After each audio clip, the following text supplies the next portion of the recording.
say something. You know, maybe I should put on some music too. Put on some tunage. Let's see. I know Twitch don't got no rules, but I don't want. Let me just do the. Where is it? Charts.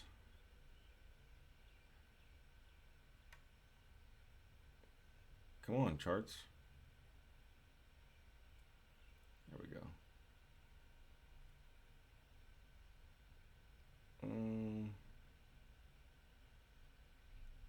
Nah. Let me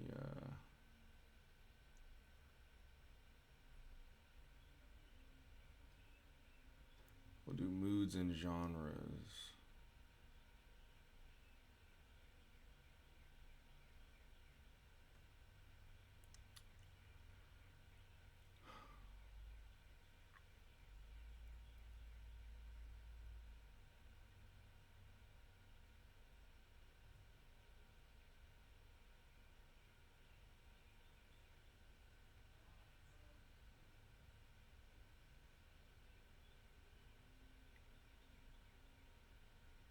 None of this seems interesting. No, you know what? Let me just.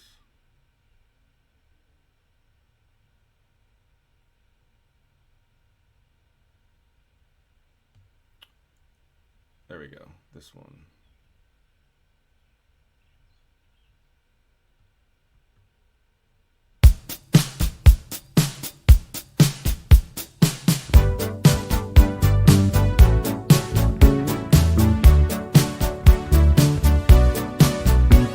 Fine, it's cool. You can say that we are nothing, but you know the truth. And guess I'm the fool with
Can you not hear me talking?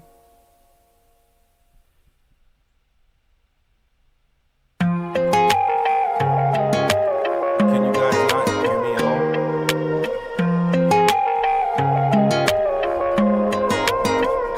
She'll set the field on fire, just cutting across the pasture. She'll have you falling for it all and then leave right after. And she got a cold heart, but she got a warm smile, cut from the same cloth. She kinda buck wild, a little bit angel, whole lot of outlaw. She's trouble, but I tell you right now, y'all, long-lived cowgirls, never gonna settle on down, girls. Leave you in a lonely ghost town, world where the sun don't rise. Rodeo for one night, love you like a Mustang, one hand on them giddy up reins, holding your heart with some good aim on a goodbye ride. But it's fine, cause it's kinda my thing. Long-lived cowgirl. all? Alright, can you hear me now? Can you guys hear me better now?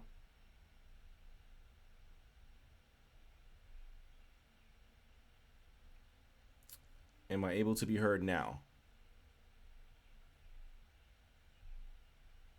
Let me know if you can hear me. Much better. Okay. All right, good. Sorry about that. I don't know why it won't let me, like, I figured adjusting the volume, like my audio would be fine, but I guess not. And there's no option in TikTok to adjust any volume other than my mic volume. Like, it won't let me. Hold on. Give me 1 second. I'm going to turn the music back on for just a second. Let me test something. Alright,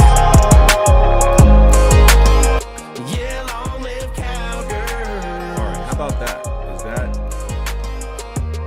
better? Can you hear the music and hear me? Oh, thank you.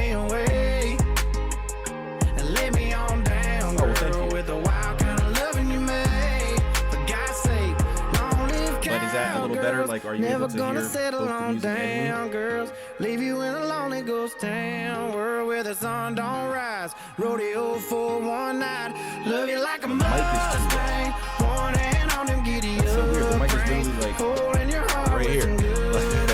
It's literally right in front of me. And it's a Blue Yeti.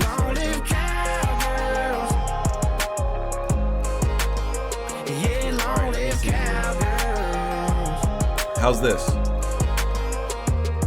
Is this better? Is this better? I turned it up to 225% rather than 100%. Too far. It's literally right in front of me. Right here. It's literally right in front of me, right next to the keyboard.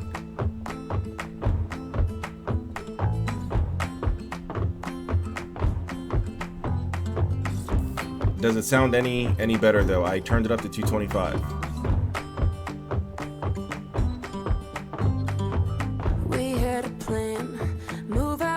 It's better, but the music is now at the same loudness of your voice. What the? All right, we'll just turn the music off then.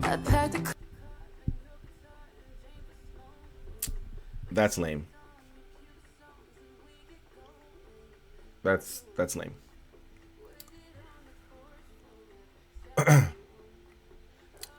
But is my voice good? Can you guys hear my voice?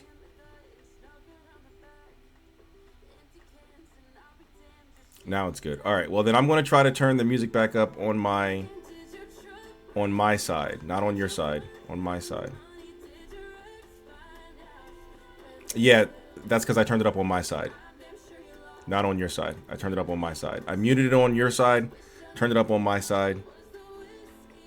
So, my eyes hurt.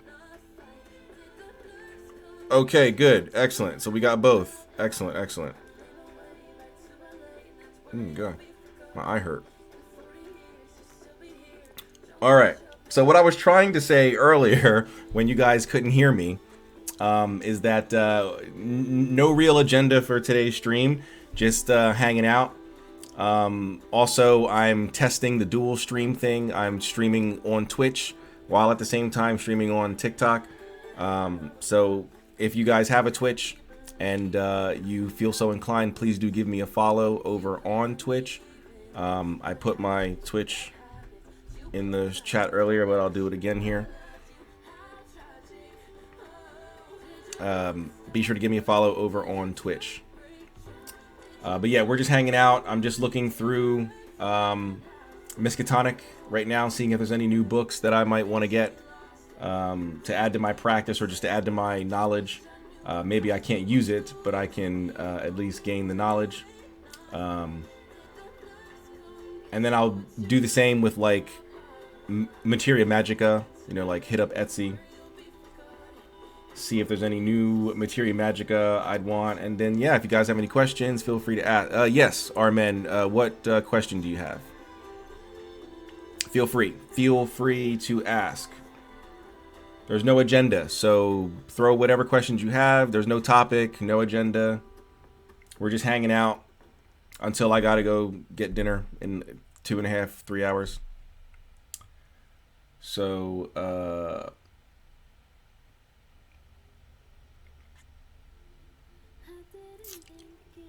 oh yeah, this is the 10-year anniversary. I remember getting an email of that. Gateway Through Stone and Circle by Frater Chasson was released 10 years ago. It's been 10 years of angelic magic from Frater Ashton Chasson and his scryer. Yes, Issa, what question do you have about the HGA? What do you have about the HGA?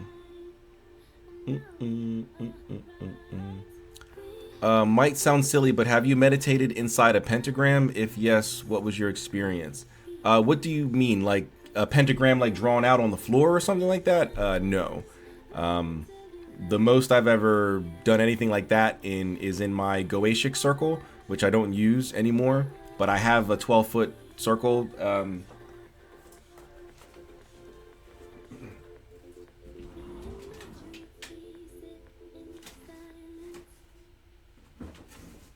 It's in here somewhere.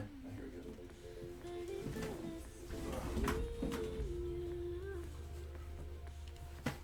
I've got a 12-foot Goetic circle here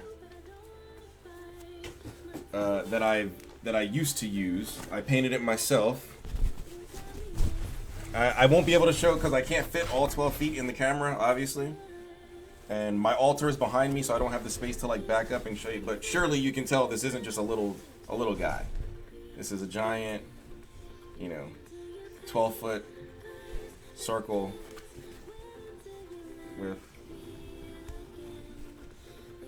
But I don't use this anymore. I don't use this anymore because I have a table of practice. Now I gotta fold this up because I have a table of practice. So I mean, other than something like this, I've never really drawn a pentagram out on the floor or the ground or the earth or anything like that. So no, I've not meditated inside of a pentagram. I'll fold this up later. No need to fold her now. I'll fold her later. But yeah, I don't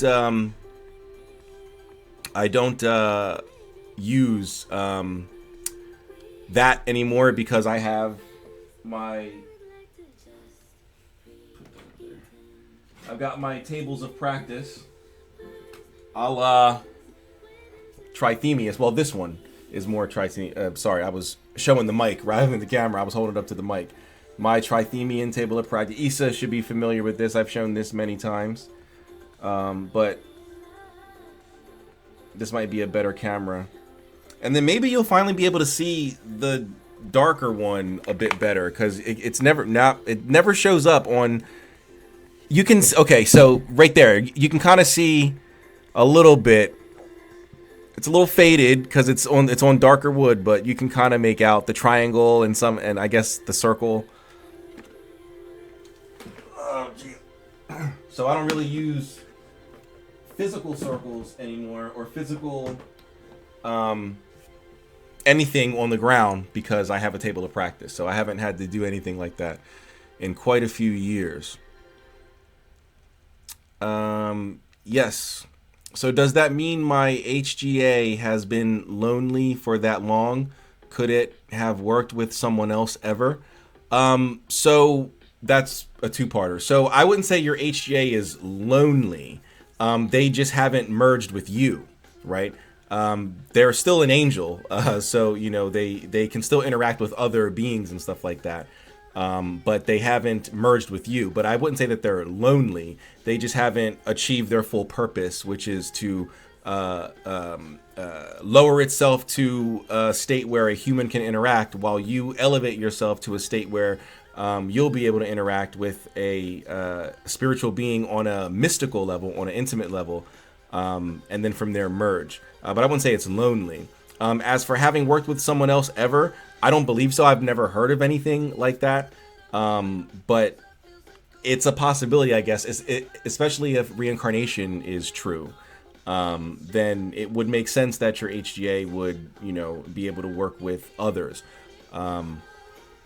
Or what if you don't go back through reincarnation? Then what, you know? So it's a possibility, but I don't know for sure. That's a great question. And also, guys, be sure to like and share this out so we can get more people in here. Actually, where is it? Where do I share? Here we go. I'm gonna put this in the Discord.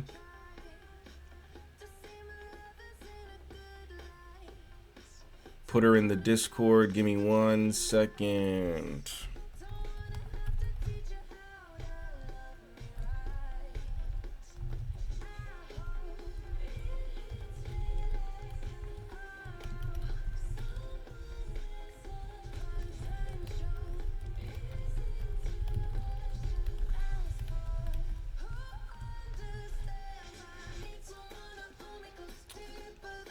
Is this Dua Lipa? This sounds like Dua Lipa.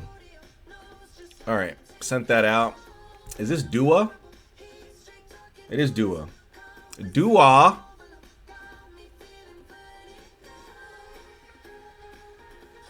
Training season. I wonder what that is. What you're training for there. Anyway, this is not what the stream's about. Anyway, let's see here. I've seen that in some practices, but I feel it might be dangerous. To meditate inside of a pentagram, I mean, I don't think it's dangerous. I don't think there's any spiritual issues to be had there.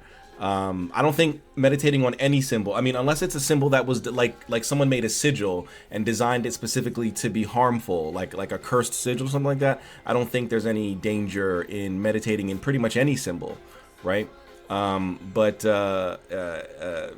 It's certainly not a requirement. It's not something that you have to do. You can meditate just in your room. You don't have to meditate like on any specific symbol, like sitting on the symbol. So amazing. I might do that instead. Does this enhance your experience, giving you extra protection? Do you mean the Solomonic Circle, or do you mean the Table of Practice? So Solomon casted spirits inside these triangles, right? So the triangles served two purposes. They served as a focal point for where the spirit would manifest, right?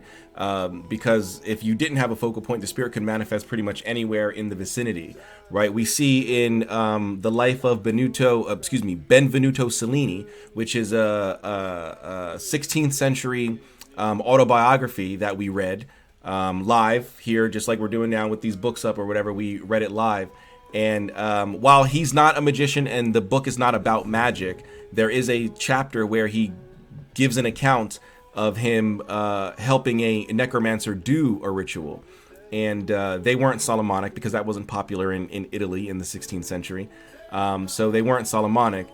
So there was no triangle, and the spirits were appearing pretty much everywhere. They were all over the Colosseum, which is where they did the evocation, I guess you would say. They were appearing up in the stands, and on top of this, and on top of that, and behind and around. So the triangle gives a focal point for the spirit to manifest, but also the triangle serves as a what do I want to call it? I don't know, like a truth cage. I don't know what to call it. I don't have a good term for it, but it keeps the spirits from being able to lie, right? It compels them to tell the truth. The names that are written around here. Let's pull up. Let me pull up Crowley's Goetia. Go to my. I mean, I could. I have it, but I'd have to. You wouldn't be able to. Actually, maybe. Let me see. I feel like you wouldn't be able to really see the names around the triangle. Can you see those names around the triangle? Yeah, I guess you can. This is a pretty good camera. So yeah, those names around the triangle, and especially Mikael, the Archangel Mikael, his name is separated here in each of the three Mikael.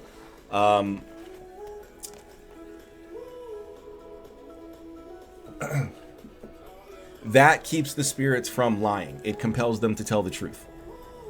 So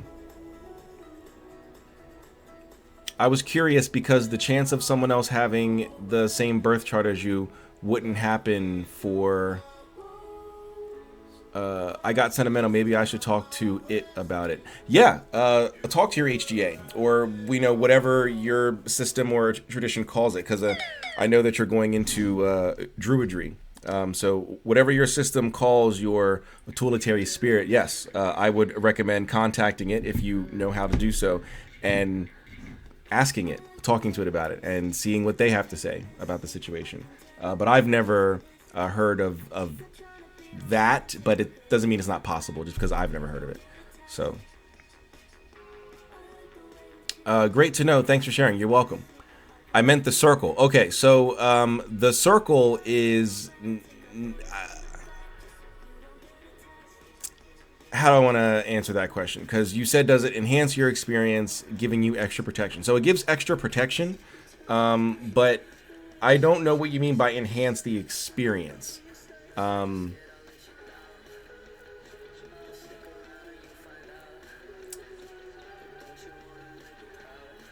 It's not the circle that enhances the experience. It would be the procedure in and of itself that would enhance the experience. The procedure is what would allow or not allow, the experience to differ.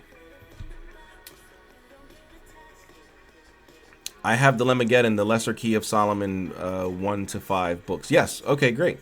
Yeah, I've got the Greater Key. I've got the Goetia, or the Lesser Key. I've got the Key of Solomon, and then I got the Greater Keys over there. And then under ebooks, I've got like the Goetia of Dr. Rudd and all that stuff.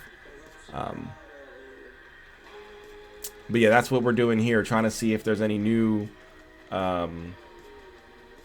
books out that I might be interested in. Oh, and here's that book for those who were asking, for those who may be interested, because we talk about the HGA often sometimes.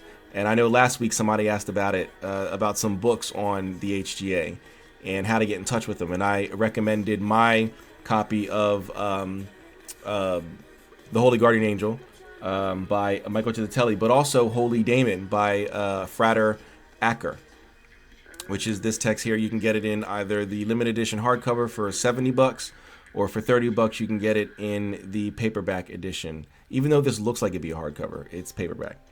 I need to purchase the Greater Key as well. Yeah, I mean, it's not a requirement, but it certainly does help. The version that I have, if you want to get a good version.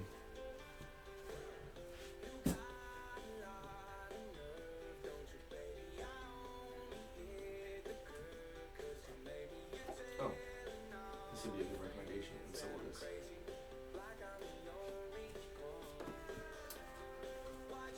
All right. While I was over there, I saw some other good recommendations as well, so I'll give those to you. But this is the version that I have: the Greater Key of Solomon, the complete books 1, 2, and 3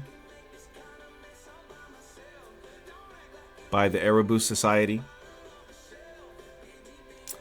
So this is the version I have. There are better versions out there, more scholarly versions. This doesn't really have any commentary and all this other stuff.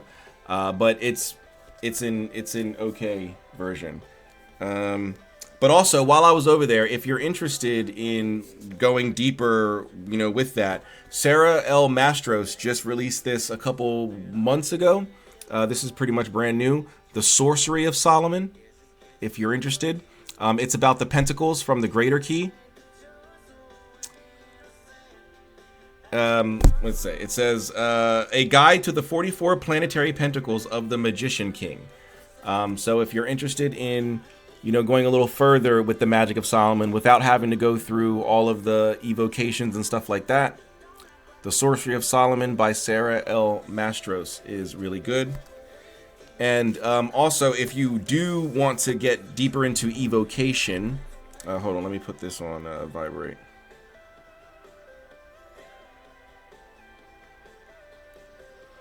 If you do want to get deeper into evocation, this is a classic.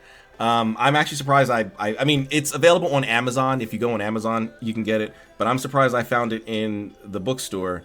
I mean, it was a bookstore where you can trade in things, so it's kind of it's used. So I guess it doesn't make. I guess it's not that crazy that I found it, but I'm still surprised that I found it. So Joseph C. Lysiewski's Ceremonial Magic and the Power of Evocation. I have an ebook copy of it, but I had to get I couldn't, especially at the price that I got it at, since it was used. It was $7.99. I don't know if you guys can see that. It might be too bright of red, but it's $7.99 on there. So I couldn't pass that up. But yeah, if you're interested in taking evocation seriously, this is a good book. Maybe not to follow, because he's a purist, not a traditionalist. I'm a traditionalist. He's a purist. That means he believes in following the grimoire to the letter, leaving nothing out. If you leave even the smallest little detail out, it won't work. That's of the mind he is. So I don't necessarily recommend following his format, but he gives some excellent insight into spirit work, especially his slingshot effect. So look into this. And then if you do get this and you like it, get his other book, Howlings from the Pit. So that's what I recommend if you're interested in getting deeper into this stuff. I ordered the Kabbalistic Tarot. I can't wait, can't wait to read it. Really nice. Okay, awesome. Yeah, let me know how you like it, and also be sure to let Quinn know how you like it. Yeah, I don't even think I have that. Let me see. Kabbalistic Tarot. I don't think I have that. No, I have the new Golden Dawn Ritual Tarot, Kabbalistic Cycles and the Mastery of Life, Elements of the Kabbalah, the Mystical Kabbalah. Yeah, I don't have that.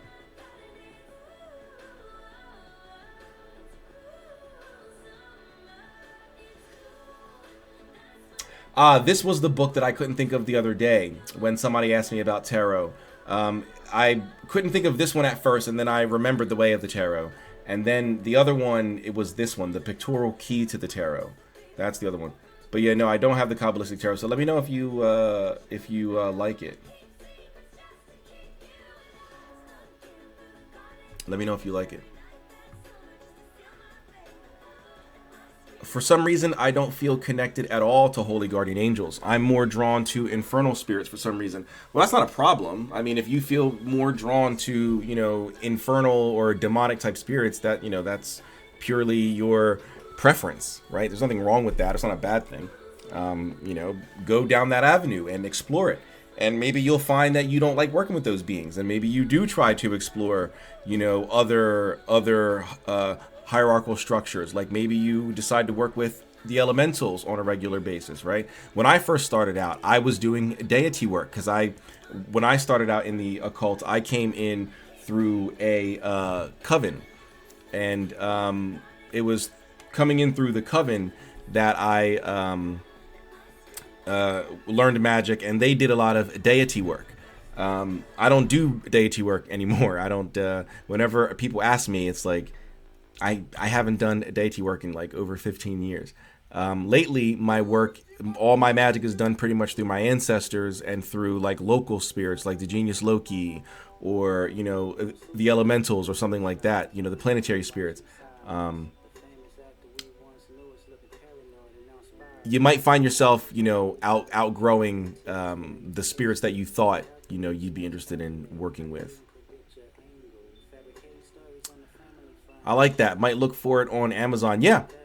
Most of the books that I have are available on Amazon.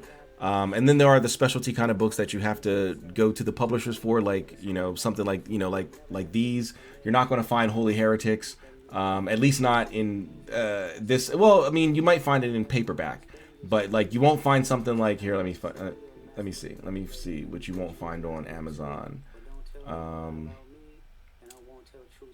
Let me go back to the beginning here. Okay, here we go. You won't find this Tantric Physics volumes 1 and 2. You won't find that on Amazon, right? You won't find Liber Eximo Carnem by Peter Hamilton Giles. You won't find that on, right? You won't find Sectus per Ferrum Draconis. That's not going to be on Amazon. But then books like the 4 books of occult philosophy, you won't get this exact edition. You won't get the white, red, blue, and green. You won't get that, but you'll get a cool paperback. Or if you do get a hardback, you'll have to get the Eric Purdue version like I got.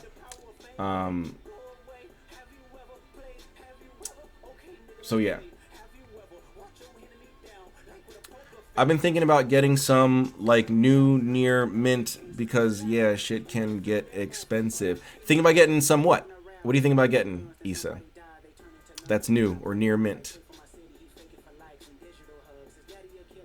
It definitely looks interesting. We'll look into buying the Ceremony Magic. Yeah, I mean, you can also, like, I mean, I don't want to, seem like I'm promoting piracy or whatever. But of course, I would be naive to think that no one's doing that in 2024. But, since I do have a physical copy, I don't fear showing this because I have a physical copy.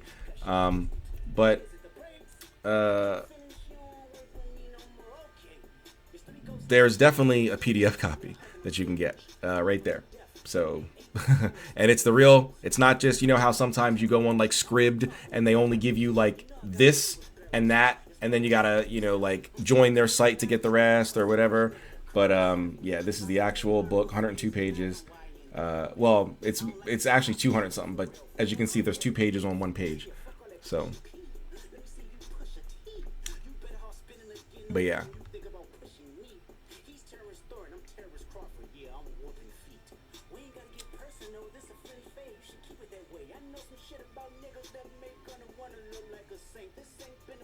That's really under Magic.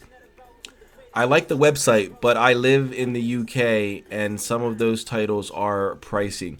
Yeah, so some of these are expensive, but you should be able to filter. I think there's a filter here. Yeah, so you can sort by price, like low to high. So you can start with, some of the lower price stuff. And like, look, $15, $16.95.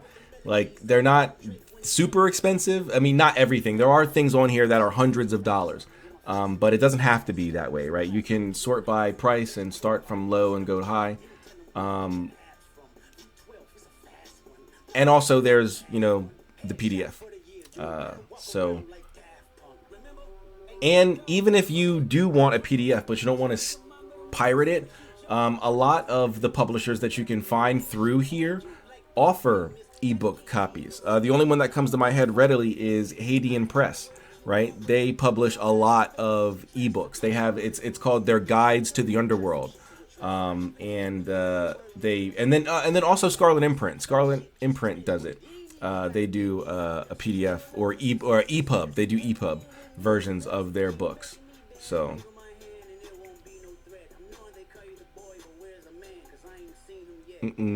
But I like this website, even if I don't buy anything or see anything that I want to buy. I like it mainly because it introduces me to new authors that I probably would have never come across if I didn't use this website. It introduces me to new publishers, right? Every time I come on here, I find a new publisher that I never heard of, and new titles that I've never thought I'd be interested in. So.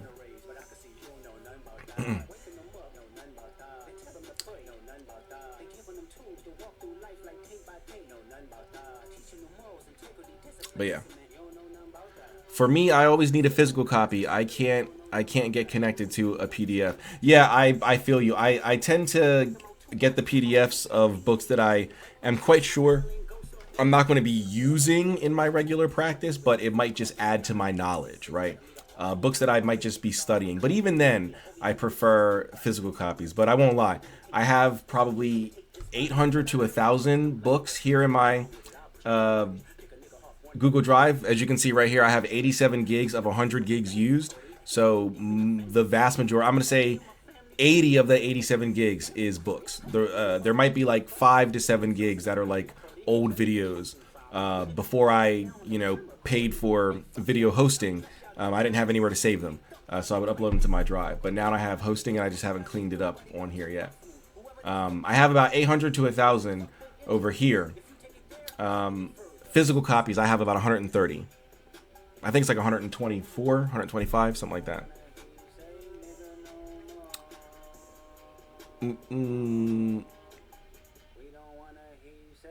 I'm doing a lot and like to break up monotony from time to time. Nice. Where can I get this PDF? You can join the Discord if you would like. Link in my bio to join my Discord. And we have a library that you can search through. It's there, and if it's not there, just ask for it. And I'll either drop it there when I have time, or someone else that might have it can drop it in there.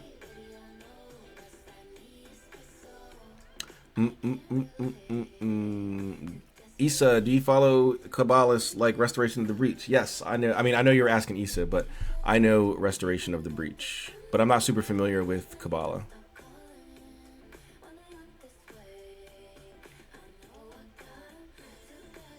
Is that drive available for everyone to view? No, this is my drive. This is my personal Google Drive. This is not a public drive. This is my personal drive. So no, it's not available for everybody. Usually people, if they see if I'm going through my drive like I am now, and you see a title you want or whatever, just let me know in the Discord and I can provide it. Have you ever researched the origin of a ritual or the first time it was practiced? Not every single ritual that I've ever done, no, but there are times where, yes, I've looked into the origin of rituals like the Goetia and, the ritual outline there, the origin there, the origin of the rituals found in the Virum, right? I've looked into that, but not like every single ritual that I've ever done in the history of my time in magic, no. I think I'm already in your Discord. Oh, okay, really? All right, well, I can provide it right now. Oh, wait. Let me go to my, there it is, recent. What's your name in the Discord? And I can just tag you. And, here, I'll download this right now. And I'll add it to the Discord. So just let me know your name in the Discord, and I can tag you when I upload it. I can do it right now. High Magic looks interesting. What's your opinion on it? Where did it save? Okay, just in my downloads. Cool. High Magic looks interesting. What's your opinion on it? You mean Steven Skinner's techniques of high magic? Is that what you're talking about?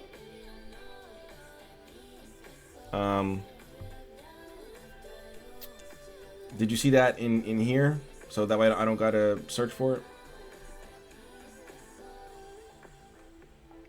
Hold on, it's being a little laggy right now.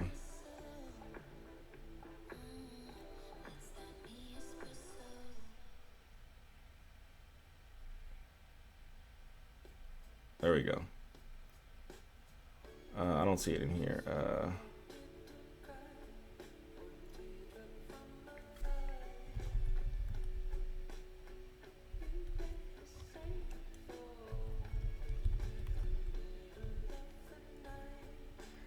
There we go.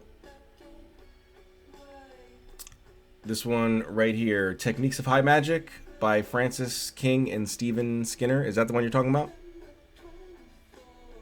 If this is the book that you're talking about, it's a pretty good book. It'll give you a nice introduction to theurgic type magic, high ceremonialism without too much of the actual ceremony. I find it very useful. And it also introduces you to things like geomancy and stuff like that, which I don't really practice. I know Quinn does. The guy that I go live with on Tuesday nights, he is into geomancy, but I'm not super proficient in it.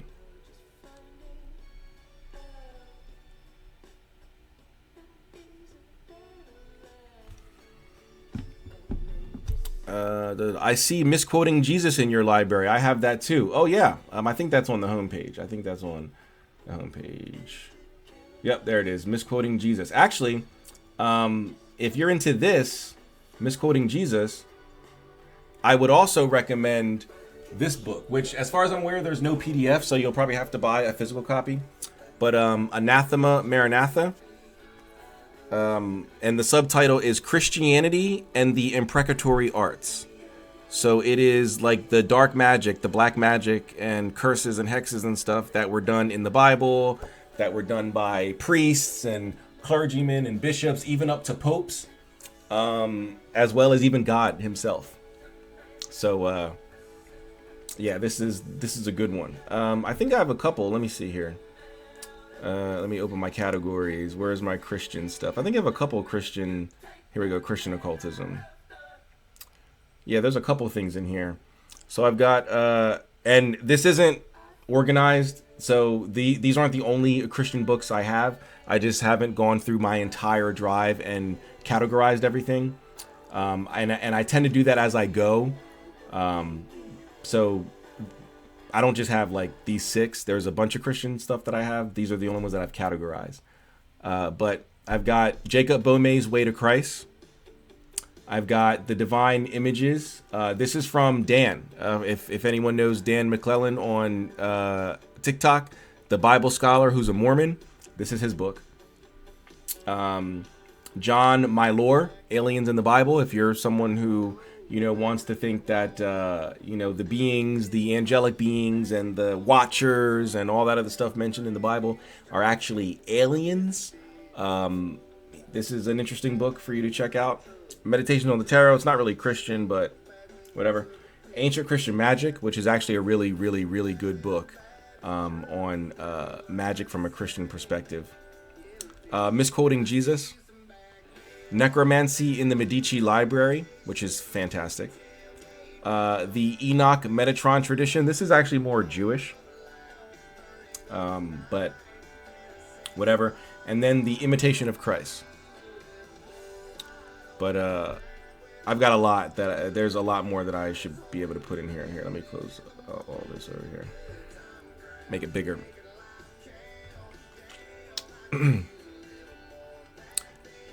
I have Anathema Maranatha too. How do you like it? How do you like Anathema Maranatha? I love it. Am I in the right Discord channel? Is it the Mystics Conclave? Yes, the Mystics Conclave. Yep. Just let me know what your name is in there, and I can tag you. I can upload the book right now and tag you in it. I got Ancient Christian Magic. Nice. What does Misquoted Jesus about? So it's about the people who changed the Bible and essentially why. I mean, the little subtitle right here. Well, here. So the back of the book. When world-class biblical scholar Bert Ehrman first began to study the text of the Bible in their original languages, he was startled to discover the multitude of mistakes and intentional alterations that had been made by earlier translators. In Misquoting Jesus, Ehrman tells the story behind the mistakes and changes that ancient scribes made to the New Testament and shows the great impact they had upon the Bible we use today. He frames his account with personal reflections on how his study of the Greek manuscripts made him abandon his once ultra-conservative views of the Bible. Since the advent of the printing press and the accurate reproduction of text, most people have assumed that when they read the New Testament, they're reading an exact copy of Jesus' words or St. Paul's writings. And yet, for almost 1,500 years, these manuscripts were hand-copied by scribes who were deeply influenced by the cultural, theological, and political disputes of their day. Yeah, and you guys can see why every time Christians come in here and try to, you gotta, turn to Christ, return to Christ. It's in the Bible. King James only, King James only, King James only. It's books like this that help me, understand and really see legitimate theology and the fallacies in, Protestant thinking. But anyway, but yeah, you get it. I'm not going to read the rest of it, but yeah, you get it. And if you want to see the table of contents, you guys know I love showing the table of contents because I think it's important, especially for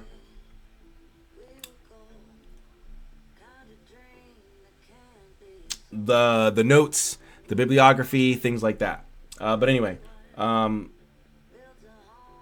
we've got the beginnings of Christian scripture, the copyists of the early Christian writings, texts of the new manuscripts, the quest for origins, originals that matter. Oh, and the quest for origins. You see how important foundation is? Foundation is very important. I know people might get annoyed because I harp on it so much. Foundation, foundation, foundation, foundation. Because it is important. If you don't know the origins of whatever you're studying, so in this case, Christianity, if you had no idea, which most Protestants don't, or if they do know, they don't care, right? If you had no idea that the Bible has been changed and altered and whatever, just like the back of this book says, you would think that you're reading the words of Christ. These are the words he said. No, these haven't been changed. These haven't been altered. But no, they have.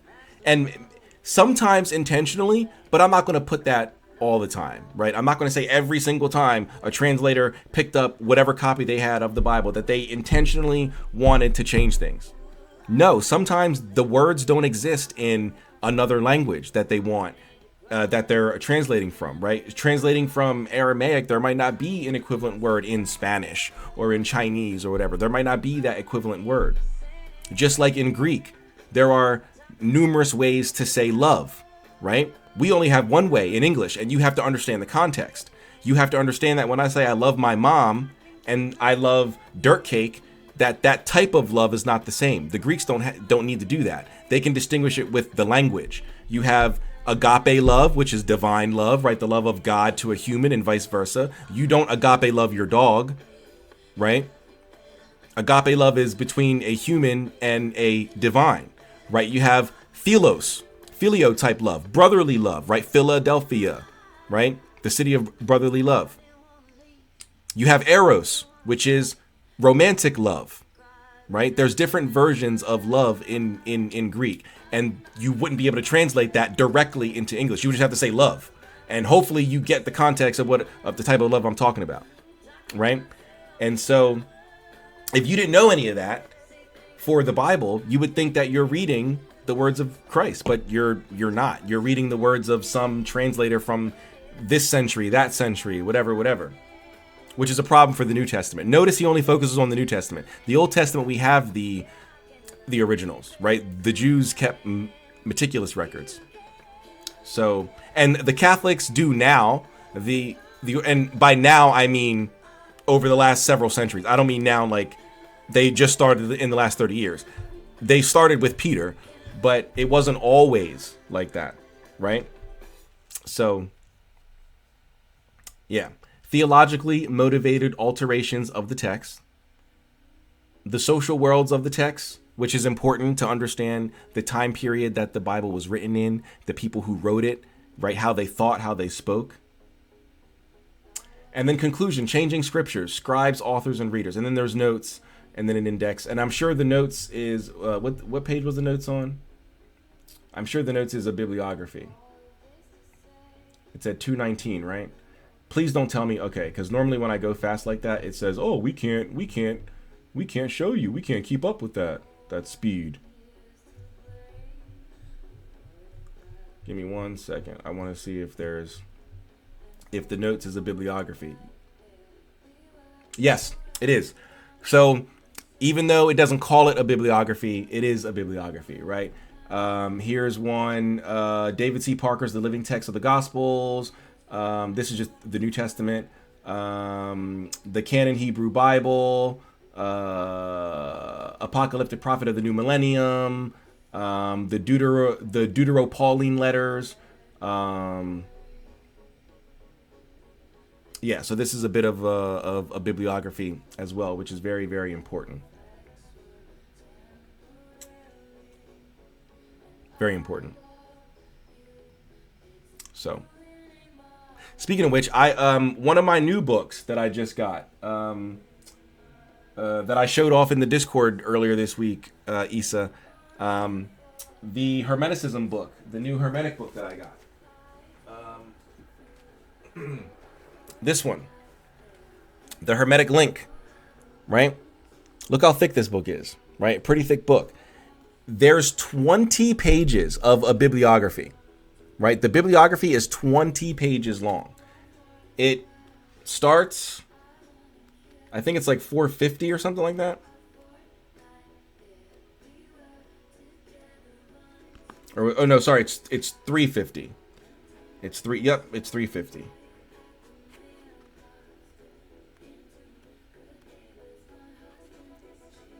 There.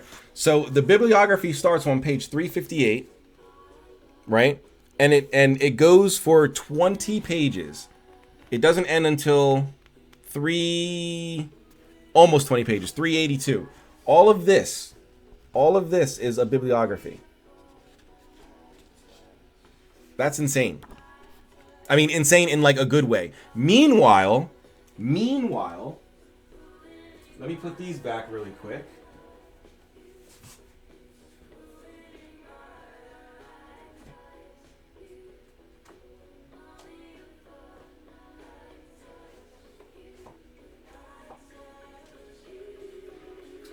Where's the other one that I want to show you guys?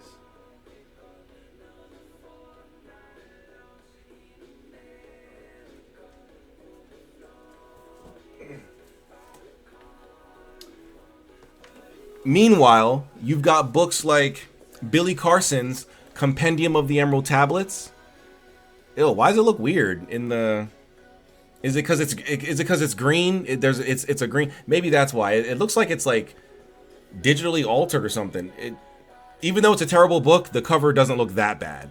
I don't know why it's showing like that. That looks crazy. But it's probably because the background is green, and so the camera's probably thinking it's a green screen or something. But no bibliography in the Emerald Tablets or the Compendium of the Emerald Tablets, right? Let's go to the table of contents here. Oh, there is no table of contents. Oh no, here it is, right here. 1-page table of contents. Let me get it close enough so you guys can actually read it. So it starts right there, table of contents. Dedication, works by forbidden knowledge, foreword, preface. What's that say? Validating the study of extraterrestrials, history of the Emerald Tablets of Thoth, history of Thoth, blah, blah, blah, blah, blah, blah, blah. But let's go to the end because that's usually where a bibliography is. No bibliography. Secrets of secrets, acknowledgments, last words of the thrice great, and then about the author. Nothing else. There's plenty of space to put other things. There's nothing else. No bibliography. So why should we believe anything Billy Carson puts in here if he's not willing to provide any references? Why should we believe it? Meanwhile, my Hermetic books are giving you 20 pages, right? Billy Carson likes to talk about Sumerian stuff, right? Anunnaki and all that. I've got a book up there, Rod and Ring. I've shown that numerous times before. You guys have seen. Hold on, let me make sure these books won't fall down because this is a hardback holding up the rest of those books up there.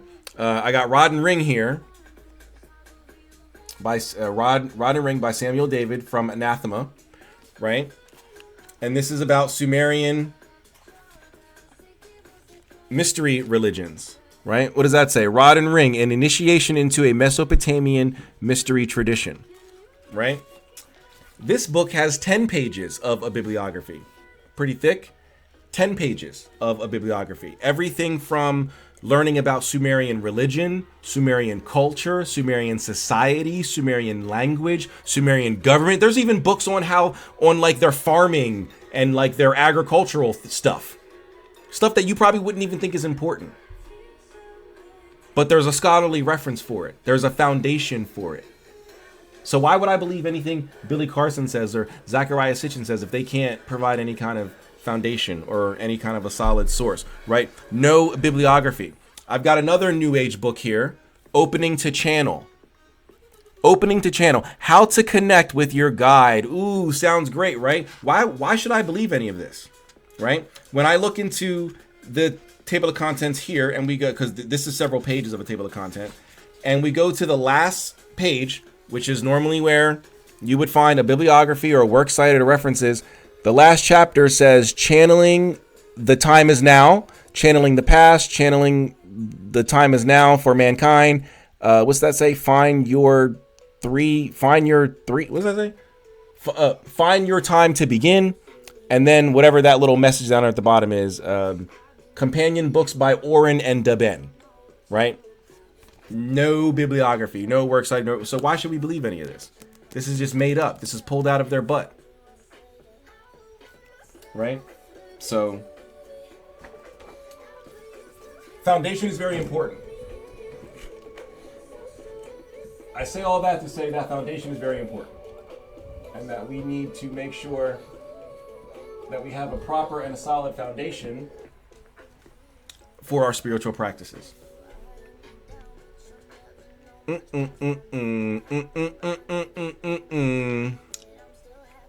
That book looks interesting too, especially because I'm from Catholic religion.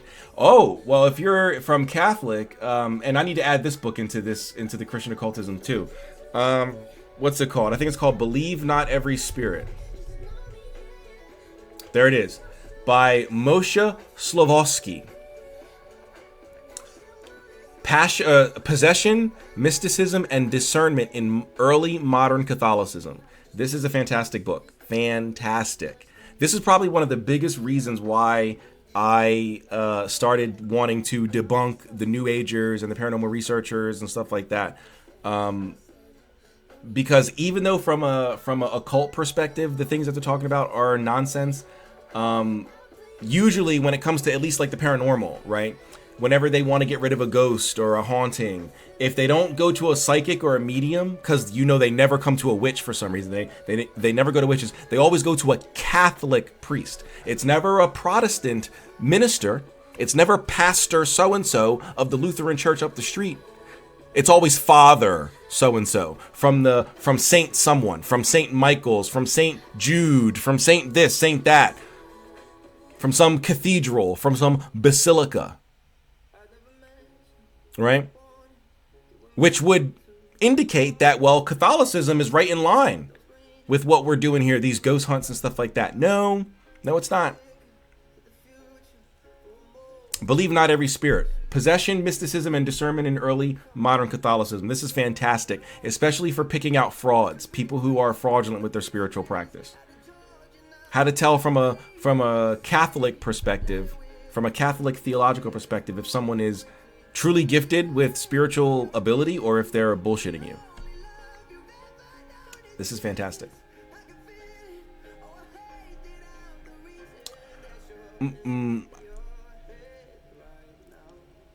I still have some of that Abrahamic brainwash in me. I feel like a lot of us still have some of that. I probably still have some of that. And I still study theology. I just gave you a book on Catholicism to read, right? So, I still study theology, right? 2 of the books that I just bought, I bought 3 books this week. The Hermetic Link is one of them. And then the other 2 are theological books. They're Christian theological books. I bought Introduction to Ethiopian Orthodoxy, to the Ethiopian Orthodox Tawahedo faith, because the Eastern Orthodox Church is, which is the biggest Orthodox church, they believe that the Ethiopian Orthodox Church is in schism, and I want to know why. And also I got a copy of the Ethiopian Bible, so I can, because I don't just buy one book and think I understand things, right? I need to get a well-rounded understanding. And then also if that book is going to reference the Bible, I would need the Ethiopian Bible, right? Not just my Bible. I would need the rest of the texts that aren't considered canon for a Protestant or a Catholic or something like that. I've got the Summa Theologica over there by Thomas Aquinas, right? I've got Protestant commentaries. I've got, the Strong's Concordance. I've got what does that say? The mystical traditions of the Eastern Orthodox Church. I've got a book on a Christian, mysticism. So, you could say that I still have some of that Abrahamic brainwashing me. Who knows? But then again, I do have an active interest in theology. And also I enjoy debunking Protestants.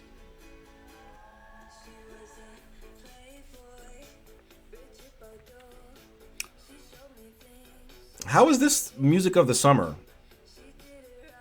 I'm not listening to none of this during the summertime.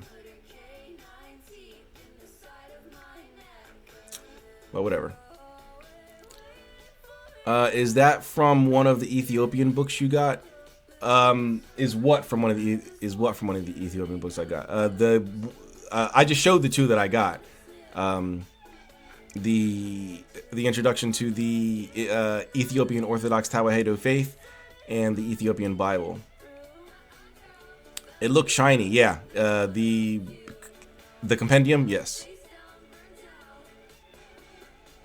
People are so ignorant when it comes to historical context societies lived through their traditions. Yeah, exactly. It's kind of sad. Kind of sad.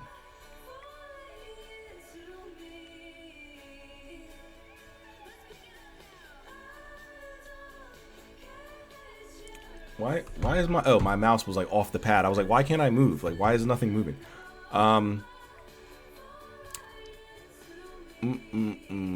Hey Rebel, any book recommendations on working with elementals? Other than like Paracelsus? No, not really. Cause it's so they're so I don't want to say that they're basic because they're not basic spirits, but you usually learn to work with them early on. Yeah, this is a Crowley thing.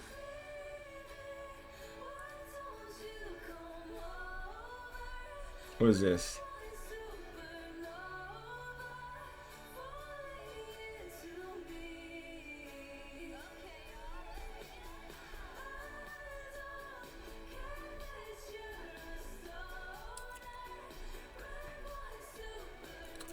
I mean, I guess this is what could be what you're looking for. This is a very high ceremonial perspective, but this seems to be sort of what you're looking for.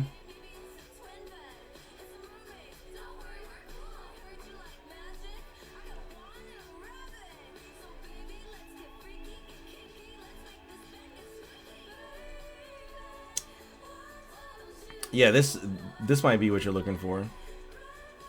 What was this called? This is called High Magic. Is that it? High Magic: The Elemental Adept by Suba.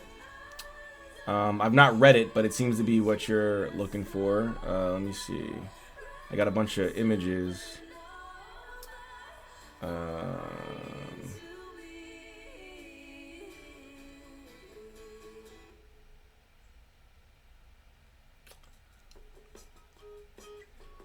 Yeah, no, it looks like that is probably the only one that I have.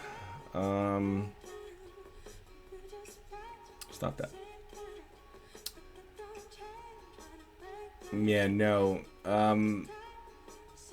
Usually the elementals are included in like beginner level material to at least introduce you to them.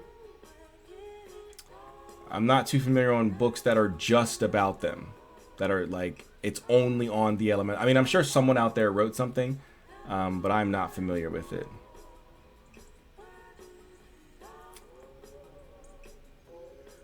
I do know if you want to get Jake Stratton Kent's Encyclopedia Goetica, book 2 talks a lot about the elementals. That's the Testament of Cyprian the Mage. These two books here. These are book 2. It's broken up into 2 volumes. Yeah, this is the Testament of Cyprian the Mage, volumes 1 and 2. The Testament of Cyprian the Mage, volumes 1 and 2. These go into, more so volume 2, these go into the elementals and their origins and stuff like that. But also Paracelsus,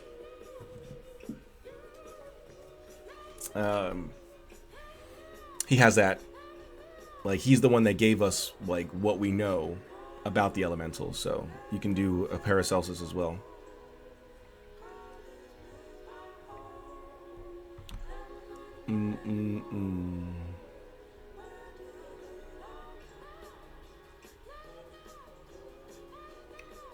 I'm no longer Catholic. I was raised in it, kind of forced into religion since I was young. Yeah, that's usually how it goes here in the States. I mean, I'm sure anywhere where you're like Catholic or something like that, Christian or any of the Abrahamic faiths, they're probably like that a bit. But so.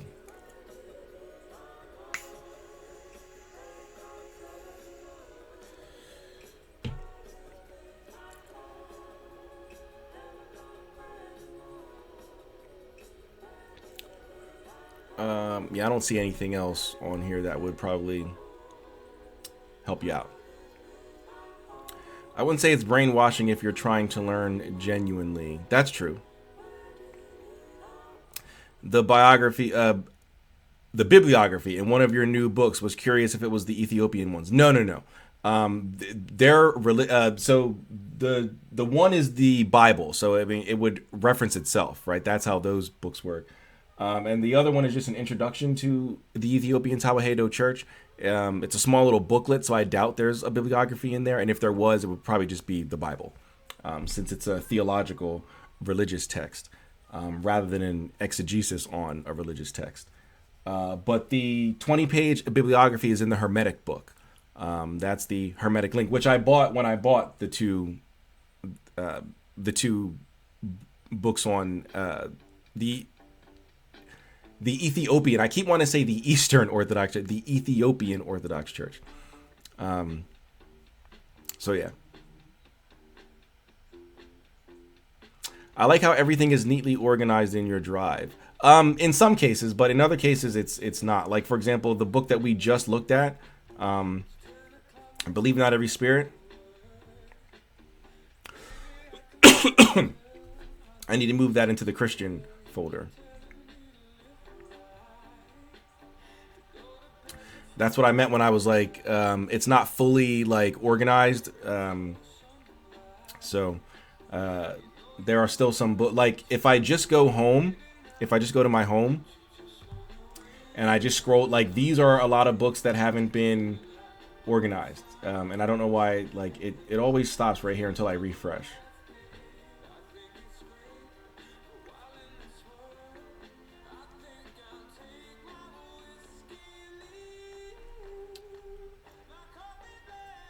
Yeah, why does it always stop there? It's still spinning at the, like...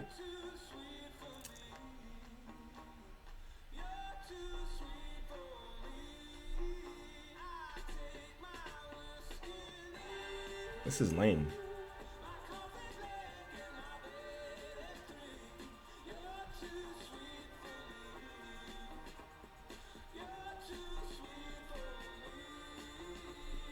Yeah, I don't know why it stops right here. But whatever.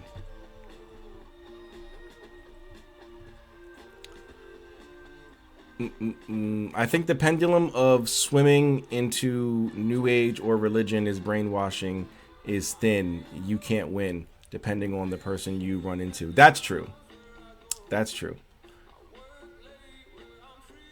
I love this live, by the way. Well, thank you very much. Glad you're enjoying it. Yeah, I didn't really have a topic to like talk about, and you know, I don't want to limit myself to going live only when I have like a specific topic to like talk about or teach or something like that. Sometimes it's cool just to like hang out and, you know, let the conversation go where it will.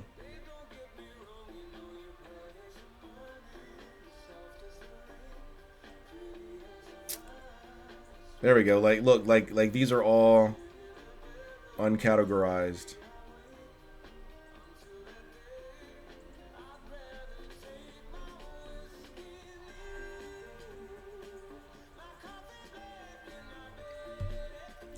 Wait. Oh, okay, my bad. Wasn't paying attention fully when you showed it. No worries. Not a problem at all.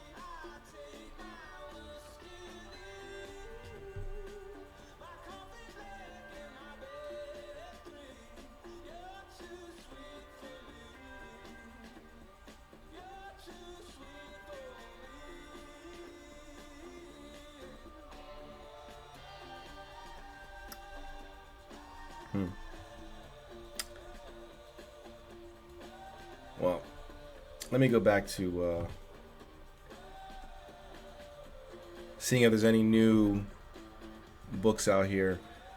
I wish we could all meet up in real life. We can all read together at the beach or a park or something. That my now ex, we just broke up last week, but my she goes to these Sunday readings in the park or something like that, where a bunch of like women will get together and like drink wine and read books in the park.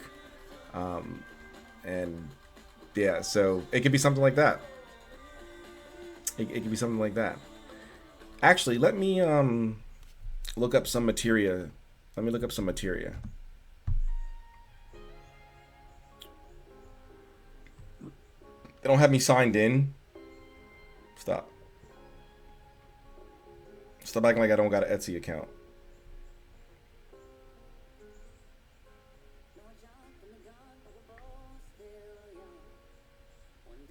Welcome to Etsy, Joe. There we go. Like acting like I don't search things up, like I'm never on here.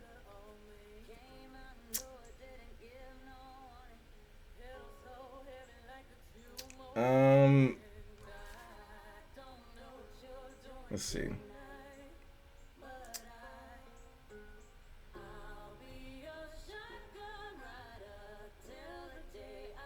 Is this Beyonce and Miley? This is Beyonce and Miley Cyrus? What the heck? I was like, why does it sound like Beyonce and Miley Cyrus? Because it is Beyonce and Miley Cyrus. Okay. Alright. Not gonna... Alright. What is this? Oh, this is a custom ritual. Okay, I thought this was like a necromantic fetish or something.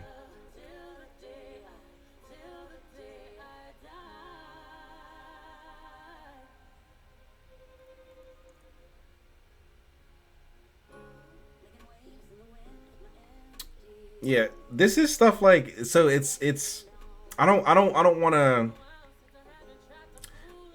to disparage someone's practice, right? But it's stuff like this, because I thought this was like a fetish. So I was like, oh, that's cool that they have it like seated in a skull, right? Because it's the skull of a elk or something, a deer or something. So I was like, oh, that's cool, but it's not. This is no different than like spirit keeping almost. So it says, do you have a specific god, goddess, or other being that you would love to honor in your own special way? Let me bring to life that special altar honor dedication set. I will complete a connection ritual with the elements and the god, goddess beings to facilitate a relationship and dedicate the set to them. But what if you're not proficient in the magic and the ritual protocol of that culture? What do you do? Like what would you do if I said that I want to dedicate my set, what is this called? My altar honor dedication set. I wanted to dedicate my altar honor dedication set to Mithras, right? The ancient god Mithras, who you think Hermeticism is a dead religion? The Mithraic religion is a dead religion. There's very little that exists to corroborate or prove any of what they believed or how they worshipped or anything like that. What would you do? I think I would still receive something in the mail and they would just say, oh yeah, this is dedicated to Mithras. Even if they really do a ritual, right? Even if they really light some candles, sit in a circle and, invoke Mithras, right? How can you guarantee to me, because I'm paying you $150, how can you guarantee to me that you are getting in touch with Mithras? How would you do that?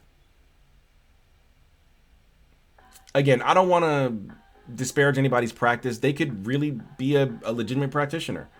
But I don't know. It's stuff like that always rubs me the wrong way.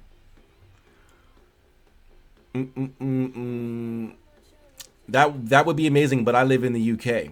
Oh well, where in the UK? Because there's several occult publishers in the UK. I know Scarlet Imprints in the UK, which is one that I buy from often. I think Aeon Sophia is in the UK.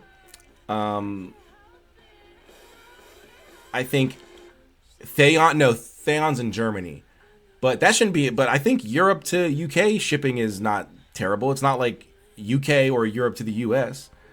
And then there's also Treadwell's. It's not a publisher. They're an occult bookshop, kind of like this website over here.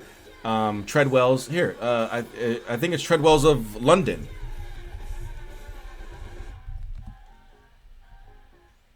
Yeah, Treadwell's. You're in London. You're in London. Treadwell's. Go to 33 Store Street, whatever WC1E is. I don't know what that means, but go to 33 Store Street, WC1E, 7BS, London. Bam. Right there. Here's their online shop. Go up in there and sign up for their newsletter, because they send me every week. I get this thing because they're not just a shop. Like, if I lived in London, I would probably hang out here all the time. Not even joking. They don't, it's not just a bookstore. You just come and buy books and then they do events. Like, they'll have like authors come through, do workshops. They'll do like courses and lessons. They'll do like Q&As. Sometimes your favorite author or like popular authors will be here. Jake Stratton Kent, before he died, did several events here. Stephen Skinner has done several events here. So you're in London, yeah. 33 Store Street. What is WCE1E? What is that? What's that mean? Is that like a building it's in? Like World Trade or World Center 1 East? What's that mean? 7BS, 7 bottom store? I don't know. Addresses are weird. That's a postcode. Okay. Like a zip code? Like we have zip codes here like 90210. It don't matter what it is, but there you go. There you go. Check out Treadwell's. But yeah, I think I skipped some stuff. Sorry, guys. I think I skipped some of what you guys were saying. I wish we could all meet up in real life. I already read that. Sorry to hear about that. Sorry to hear about what? Oh, me and my ex? It's okay. We didn't date long, so. There's a few peeps in the Discord that are in the UK. You guys can meet up. Yeah, meet up. My favorite altar is Aphrodite, that came from humble beginnings. It takes time as the relationship builds too. Exactly. You can't just go, oh yeah, here I'm gonna put Zeus in this bottle, and then I'm gonna ship it to you, and now you have a Zeus bottle. Bro, what? Right? When I had my servitor device made, this took 6 weeks for this to get made. Because you can't just make spirit houses and expect them to work, right? You need to cultivate certain things. When I had my familiar made from a Quimbadero, right? Quimbanda. This took almost 3 months to make this. Because you have to facilitate a relationship. Can't just go, yeah. I'll trap a spirit for you and send it to you. What? Oh no, wait a second, guys. I just realized, is this a drawing of Jesus? What is this? No way. I just saw this. It's a charcoal portrait of Jesus for $500. They want 5 bones. That's crazy. That's crazy. Sorry, I just saw that when I like looked over.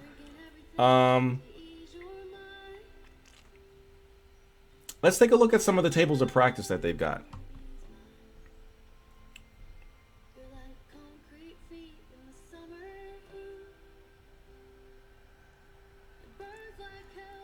This is interesting.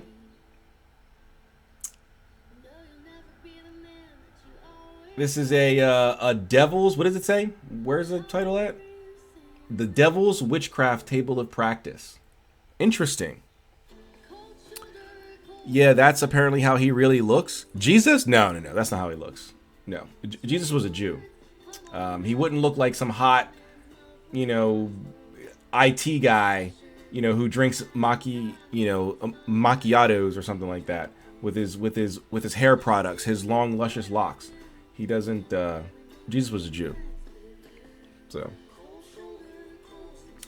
but this is interesting. It's a slate table of practice that's it says the devil, but I mean I think it just means demons and the demonic. So I'm not familiar with any of the 3 written out here. Oh, no, sorry. I am familiar with Ereshkigal. I know who that is. I do not know who Nabutu Suleth is, and I don't know who Aktikopfis is. I know Packerbeth, but I know it as something else. I know it as Parkerbeth. So it looks like there's missing an R. I don't know Bolkozeth. I don't know who that is. I do know Urbeth. It looks like there's a mixture of.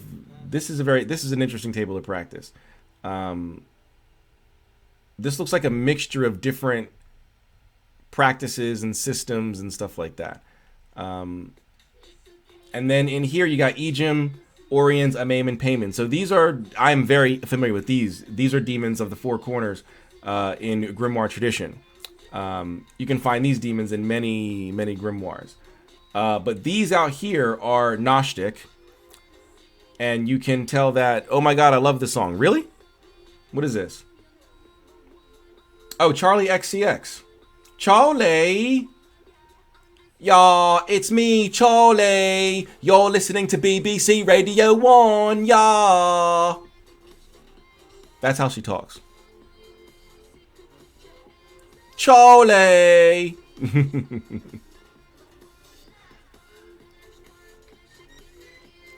This is how he was portrayed by some kid in the US who had a vision of him. Yes, that's true. But this is a very interesting table of practice. It's very well done, though. I'll give them that. This is beautifully done. This is interesting. Let me see. Let me go on their page. Sage and Magic. See what they got. The Weaver Tarot. Oh, Threads of Fate. Oh, that's that custom. I remember when they were doing damn, why am I blanking? GoFundMe. They were doing like a GoFundMe or Fundable or whatever. They were doing a campaign to get some of their tarot decks made. I'm glad they're still making cool looking decks. Nice. That's cool. What else you guys got? So there's the table of practice.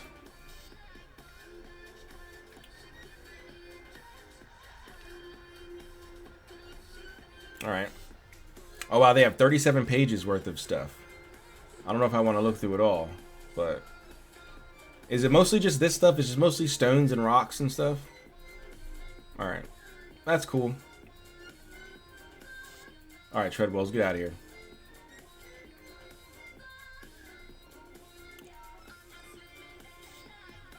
I like this one from the Acoustic Alchemist.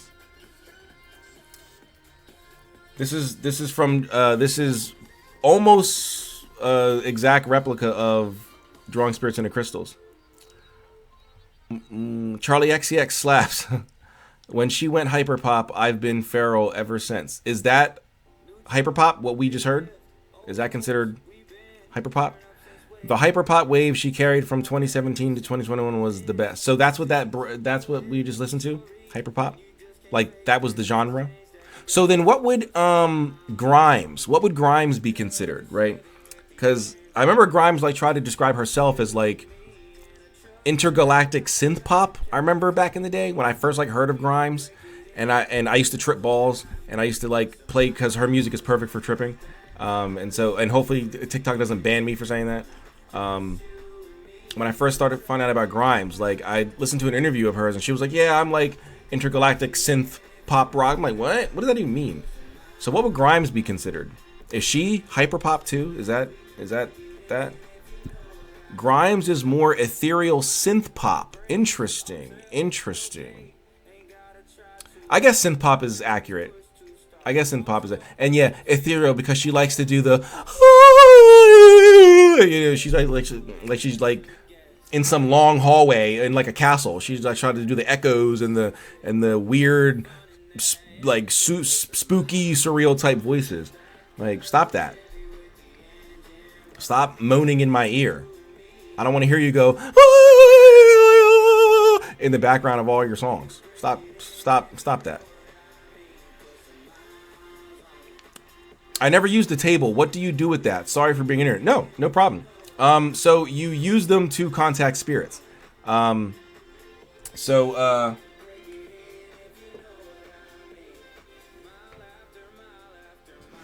Like on my table of practice here, similar to the one you're looking at here, it's just I don't have the gold cool stuff, and it's not like a puzzle piece. Mine's one whole unit. His is like a puzzle, which his is cooler looking, and also this is a demonic one. You can see the names of the demons written around: Amamen, Payman, Ejim, and Orions. Mine have Michael, Raphael, Gabriel, Uriel written around it. So this is an angelic one. I do have one that has those same names, but you just can't see it for some reason. It's on darker wood, so you can't really see it. And people complain all the time they can't see it, but it's there. They just, I don't know how to get it to, like, you can kind of make it out. Like, you can see there's writing around here, but you can't really make out what it says because it's dark. And I don't know how to, like, get it to a point where you can, like, see it. I keep trying to, like, angle it right, get the lighting right, but I don't know. Hold on. Maybe if I do my cell phone flashlight, will that work? No. All right, never mind. I guess you can. But anyway, to answer your question, it's used to summon spirits. So you would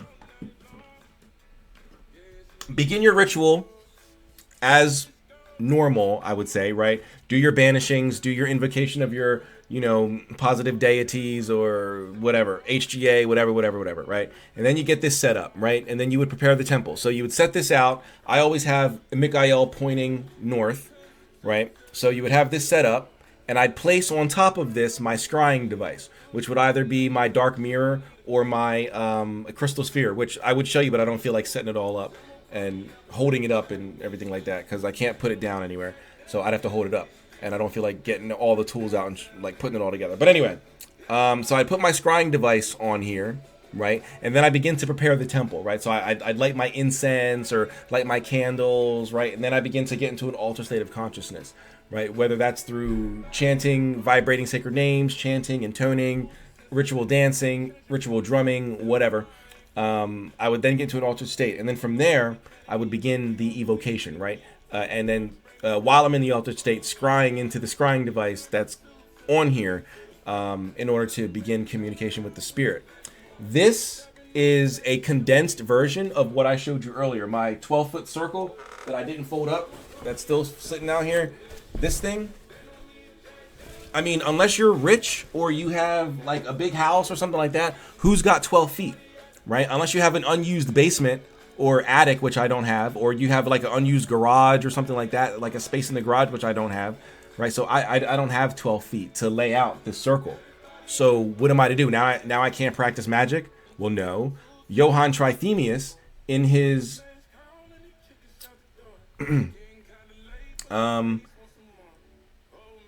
actually, let me go to my drive. Do I have the Art of Drawing Spirits into Crystals that I can show you? Oh, it doesn't matter. I don't need it. Joe Peterson has it on Esoteric Archives. Perfect. So this right here.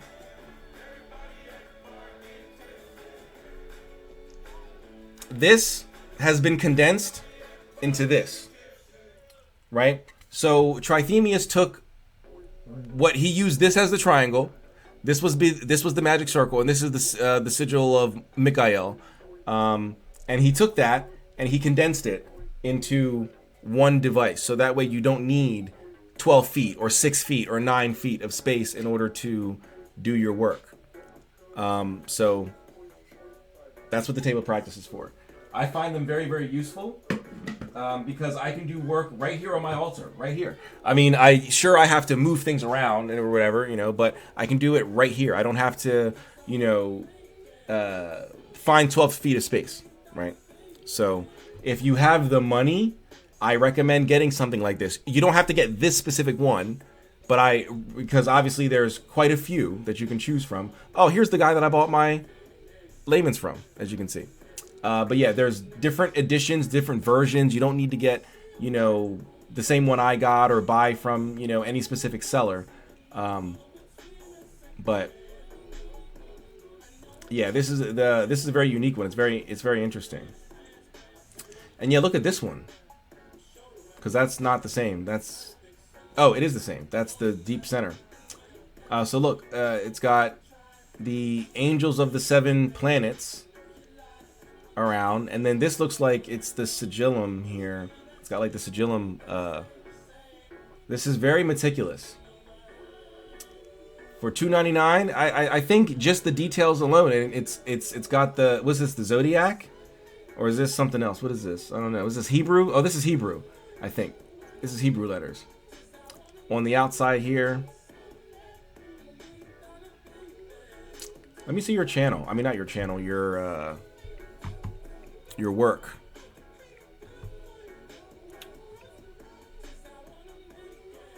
Oh wow! What the heck?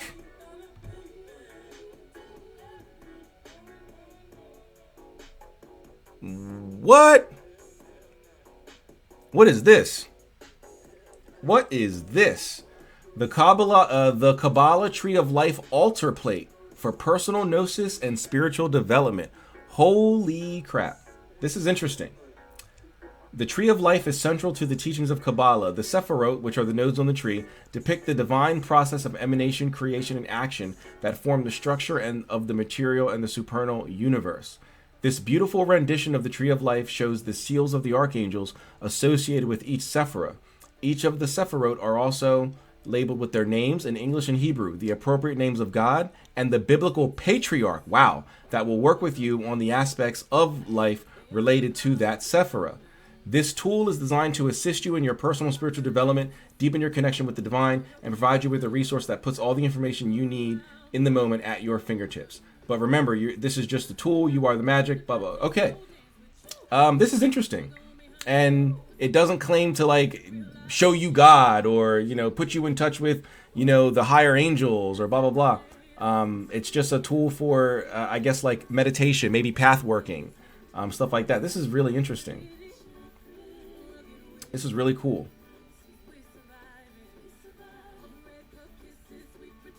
Especially if you use like gate walking and that sort of stuff, you can certainly use these, and it can help. That's cool. Look at this one, bro. This guy is like a for real artist.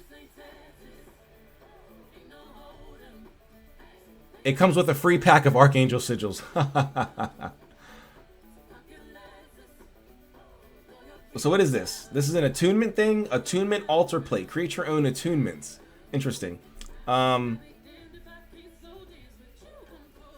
Okay, so this uses crystals. All right, interesting. I don't know if that'll do much. If these are made of wood, wood's not a good conductor of energy.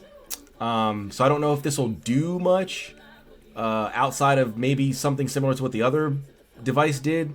If this is supposed to actually attune you, I think you should make these out of metal. And I think this should probably be made out of metal too. Some form of metal. I don't think wood is a good conductor of energy. So, but it's beautiful. This is beautiful. I mean, look at the detail. Literally look. I mean, forget the magical stuff. Look at the detail, like of the flower or the tree, whatever this is. This is crazy.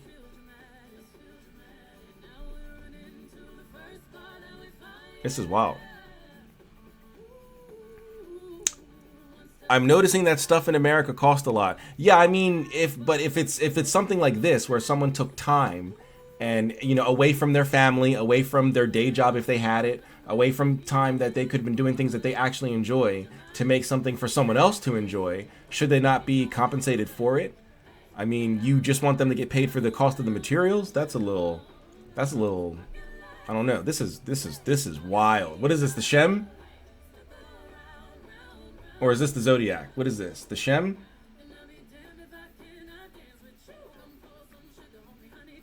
This board has 90 spirits, their names, their sigils, and their intention aligned with their area of expertise. Holy crap. Can we get a zoom in?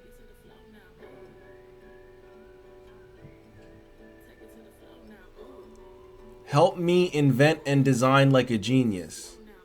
Help me find balance in my life. Okay. So this is just like a quick reference thing for $300. But I mean, the artwork on this is nuts. I mean, like, how'd you get this, like, the sigils? Like, oh my God.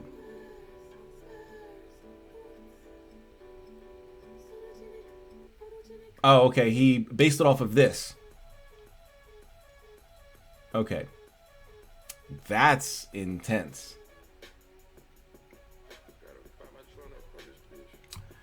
That's crazy.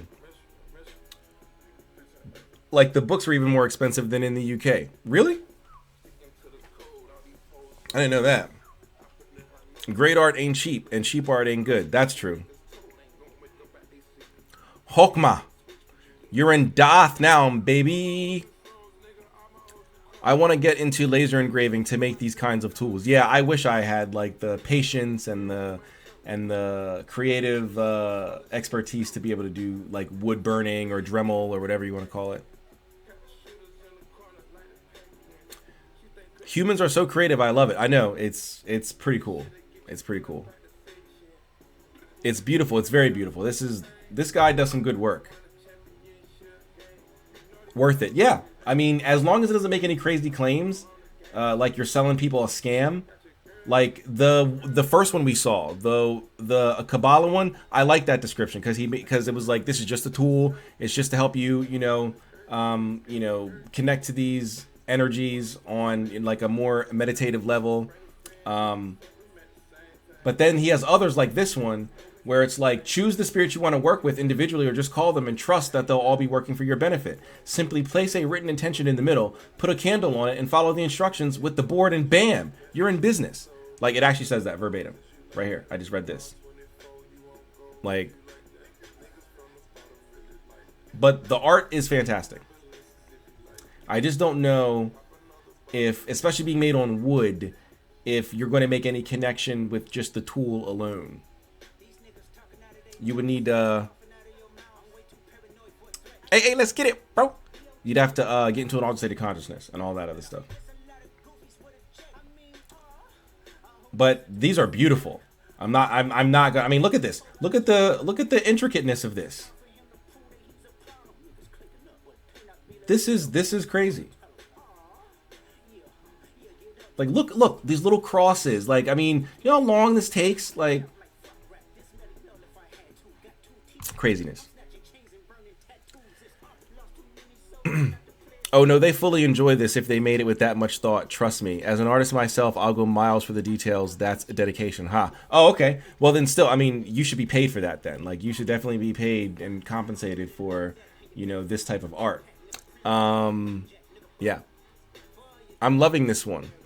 I love the occult artist community. Yes. I think it's printed. No, these are wood burned. This is a Dremel. Of course. I make embroidered altar cloths with sigils on them. Oh, really? That's awesome. That's awesome. Are you familiar with the Sigillum Dei? Yes, I am. Isn't this kind of the Sigillum without this around it? Random question. Have you had any experience with Duke Bune? Yes, I work with Bune. He's actually, I mean, not him, but I have his sigil here in my dark table of practice. Crap. I think that fell. All right. Let me open this and show you.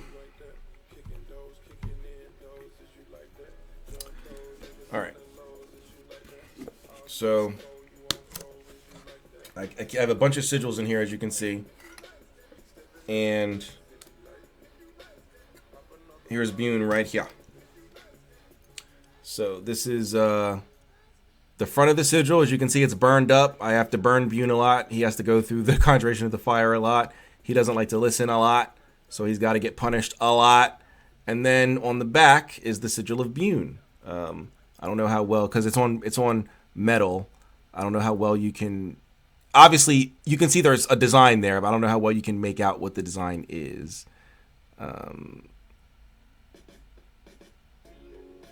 There you go. Maybe that's better.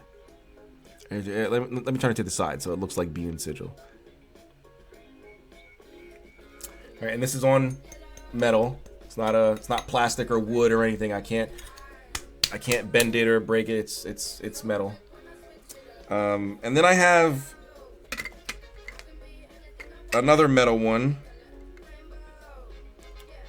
Salos, Duke Salos. He's on a smaller coin. You can kind of see Salos. Sorry, I'm moving it the wrong way. And you can kind of see his name written up top there, Salos. And then the others are metal coated. So they're not actual metal, but they're metal coated. Like my Gremory sigil is metal coated. My Paimon sigil is metal coated. And my Buer sigil is metal coated.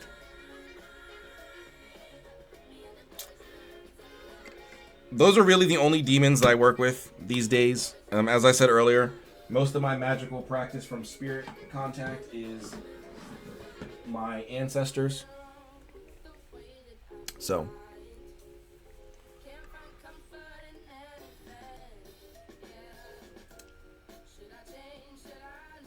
What does this song remind me of?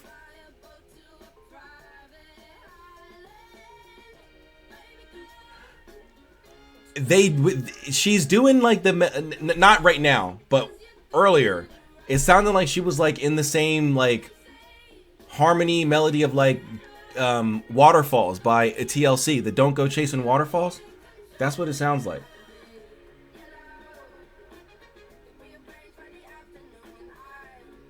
Did she sample this? I like her tattoo. She has good artwork. Is she British? Yeah, this is the Shigillum.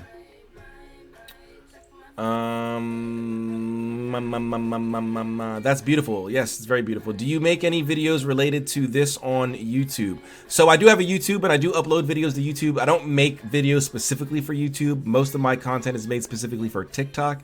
I really only upload like my live streams to YouTube, which I still have to do the one from Monday and Tuesday and Wednesday of this week. It's been a crazy week, and I haven't been able to get to it. But yes, I still have to upload the videos from this week. But yes, I do upload to TikTok. I'm considering working with him, but still hesitant. My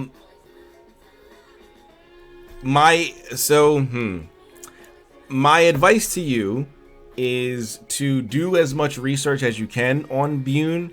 Find out what he likes, find out what he doesn't like, and do your best to make your space harmonious to him, and go from there.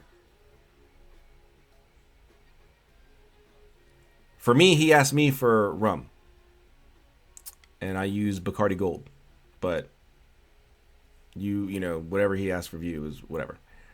I'm considering working. Oh, I already read that. TLC. Oh, okay. So it was TLC. I was right. Okay. I like Remy Wolf. Yeah. I mean, I don't have a problem with her. It sounded like TLC, like she sampled them. I love the curly hair. Yeah, she was cute. Yeah, she's a cute. Yeah, she's a cutie. Billie Eilish. No, she's not British. Oh, she's not British? Okay. All right. What's this? Oh, Trithemius. Okay, we can close that out. Let's see. Oh, here's the one I wanted to click on. Look at this one. The Altar Plate of Divine Communion. Look at that detail. Look at that Hebrew. And I doubt it's incorrect, but Jesus Christ. Does someone here speak Hebrew? Where's Quinn? Where's Quinn when I need him? This is wild. El Shaddai, El Shaddai, Elohim Sabaoth. Bro, this is some crazy work.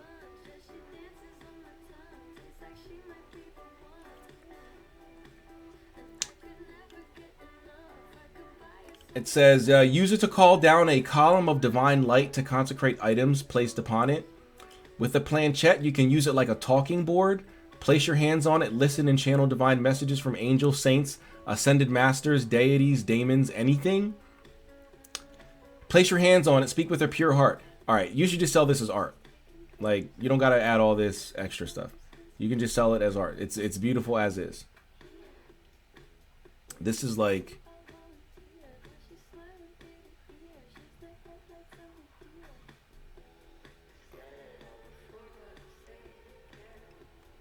Look at this. May these holy pentacles work in concert to perform miraculous deeds. Like, yo, that's crazy. Look at this. Look at this. Oh my God. Oh my God. My God. This is crazy. Can I ask you if you work with him to enhance financial aspects of your life? That's my aim, basically. No, I worked with Bune in his necromantic aspect. The Goetia, in addition to him being able to, you know, give riches unto a man and maketh them eloquent and stuff like that, it also says he changes the places of the dead. And he can move them, which doesn't mean he moves graves. It means that he can corral the dead, and he can be used as a psychopomp. So that's the capacity that I use Bune in, or have used. I don't use them regularly, but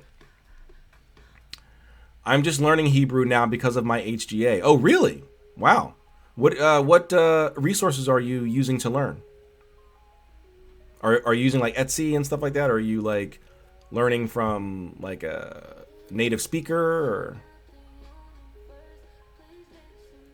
all them keywords going to clog up the way it appears in SEO. I would hope they only have a couple of keywords like Christian, magic, occult, Kabbalah, you know, angel. You know, I hope they don't have hashtag El Shaddai, hashtag, you know, Elohim Gabor. You know, I hope they don't have all those tags. I know because I'm an Etsy seller. Nice, nice.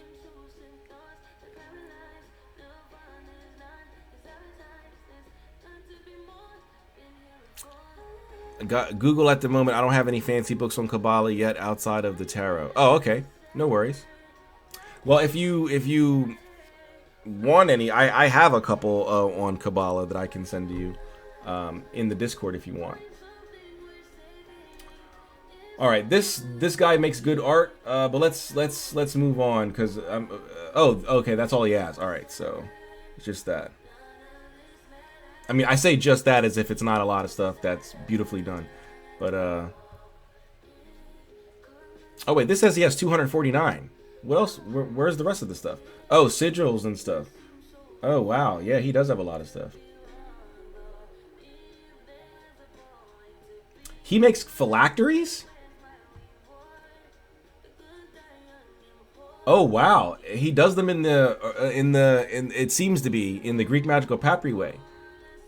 Because phylactery is a talisman written on a papyrus. It's not what Dungeons and Dragons says it is. It's not a device to hold your soul so you can become a lick or whatever that word is. It's a piece of paper or papyrus with a spell written on it that's supposed to be used as a talisman. This is cool. All right, let me get out of here before I start buying stuff on this guy's page. But actually, I'm gonna keep it up. I'm gonna just move it over so it doesn't keep popping up here. Is this SZA? Yeah, it's SZA.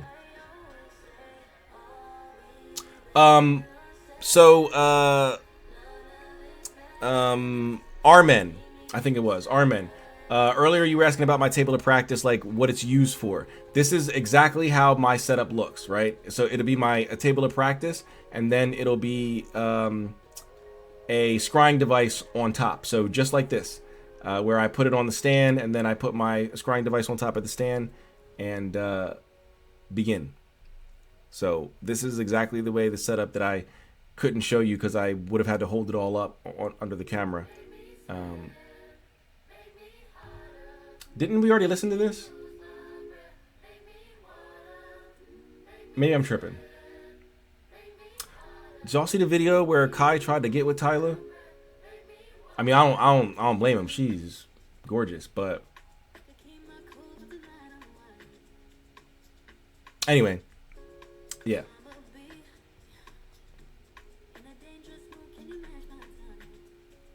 Let me see. All right, let's look at some folk stuff. Let me see what you got for like necromancy.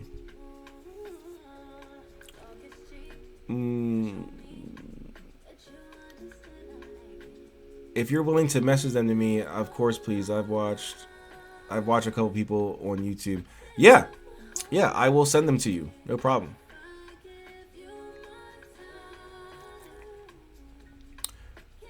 Do you have crystal ball or scrying mirror? Both. I use both.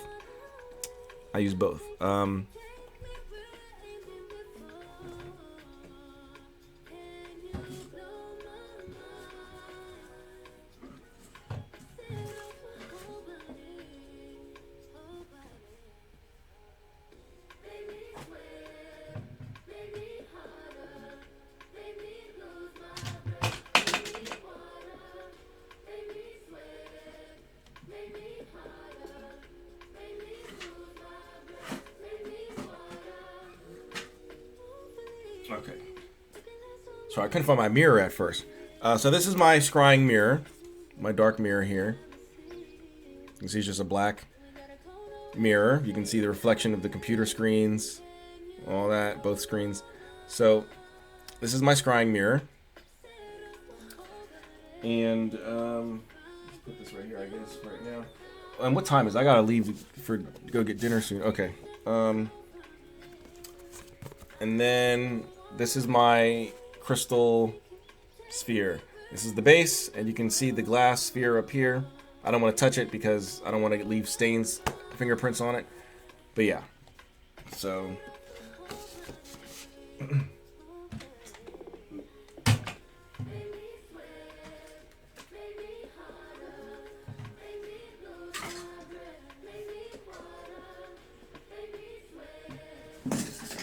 shite.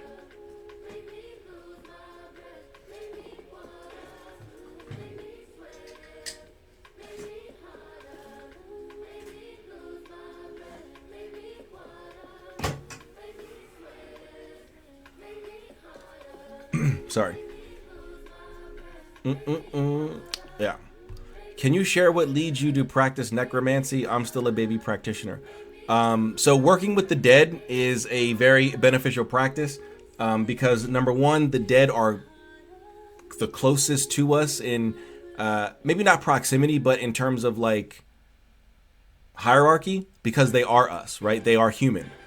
So they understand our needs, right? Asking someone, like working with the dead for love or for money or something like that may prove more beneficial than working with like an angel or a demon because or an elemental or whatever, because they don't necessarily understand our problems and our issues, right? Just because Bune giveth wealth unto a man doesn't mean he understands money from a human perspective. Bune doesn't need money. He doesn't use money. He doesn't have credit. He doesn't have a mansion and a Ferrari and a hedge fund and a 401k. So he doesn't understand those types of things, but humans do.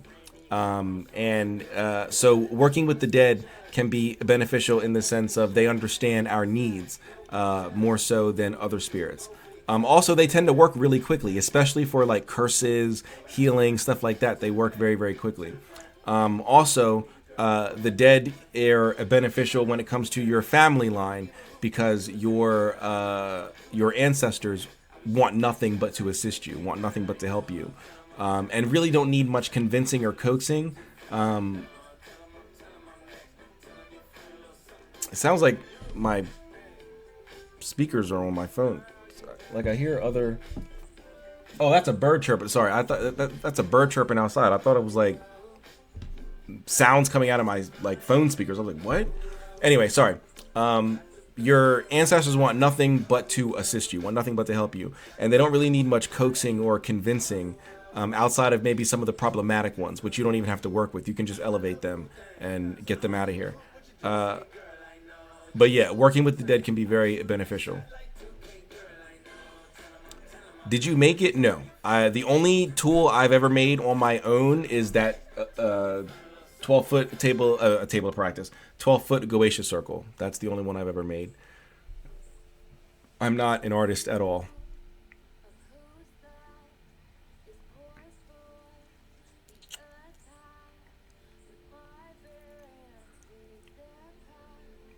I love it. Thank you. Thank you for showing me the stuff. You're very welcome.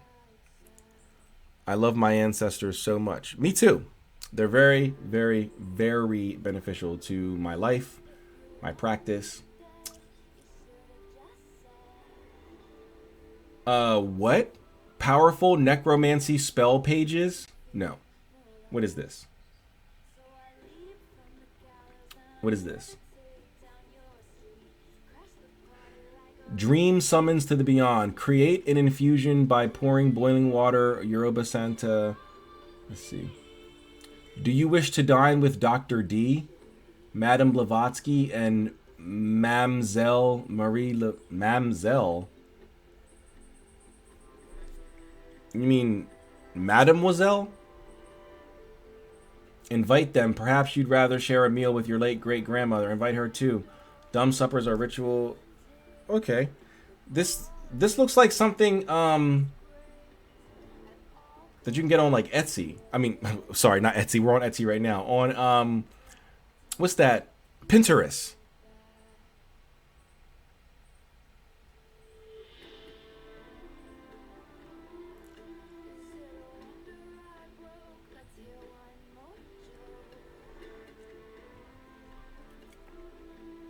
Oh, wow.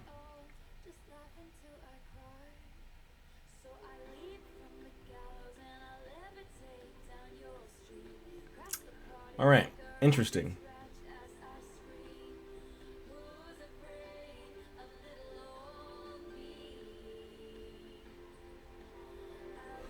A medieval grimoire for $679. What is this? Is this a real grimoire? The medieval grimoire of Honorius?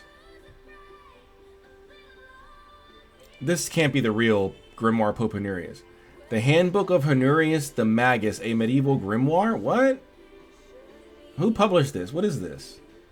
Show me the opening title page. And why is it like typeset like this? Oh, sorry, I looked at that.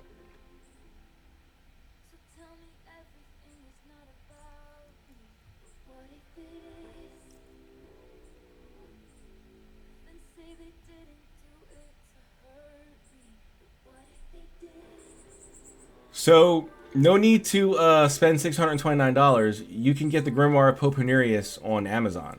I mean, it won't be in this black, which, I mean, this isn't even cool looking, right? It's not like, you know, one of these, right? It's not like something like this where there, you know, it's like a cool color and it has like a cool symbol on it and stuff like that. You know, it's not like anything like this. It's just a black, what is that, like leather?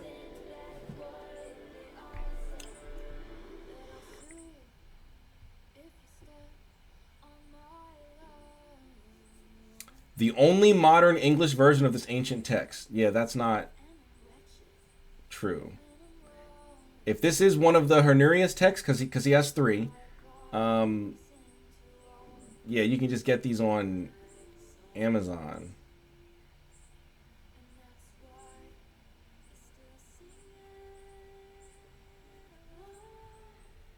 This is interesting.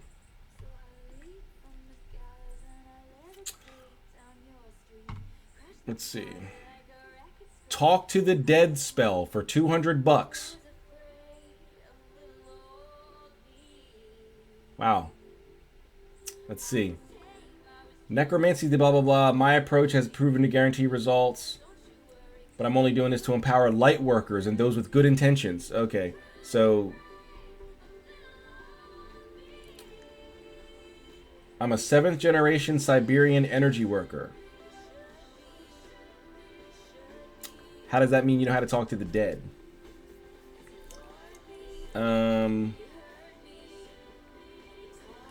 You will be able to summon the spirits of the deceased, talk to them, and obtain information from them. This spell also includes protection from any evil spirits of the dead. Once the spell fully integrates into your energy system, you will be able to use this ability at will. Yeah, this isn't Dungeons and Dragons. Right? We're not playing Baldur's Gate. Which is a fun game, but we're not playing. So, this is crazy. Let's see what else you're offering, Psychic Medicine Tree. Oh, you just offer spells. Talk to the dead spell. Spirit communication spell. The teleportation ability spell.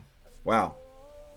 250 bucks. That's all you need, and you can learn how to teleport. I don't know. I don't know, guys. What do you think? You think you can teleport for 250? You think that's all you need? What? Y'all see this right here? This one?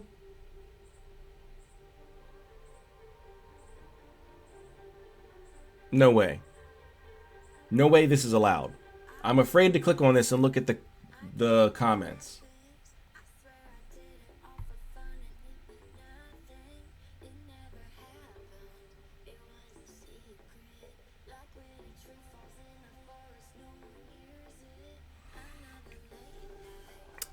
It's been 10 weeks, seen nothing as described, as yet. 5 weeks to go. Seller assures me it's working well. We shall see what happens. Good communication as well. Hopefully it will work. After 3 months, nothing. Tried other spells, same result, nothing. Not for the effort of trying. Seller stopped messaging. Seller stopped one spell because of feedback I gave, which I had paid for without telling me until later. Not a good sign. All I want is for the advertised spell to work. He responded, thank you, but you still gave him 4 out of 5 stars. What? Okay, why are you buying a sex change ability spell anyway? None of this is real. You're not going to... You become a witch or a wizard spell? Stop. Yeah, this guy... this person thinks this is Baldur's Gate. A spell to become a witch or a wizard? This isn't The Sims. See in the dark? Remote mind control?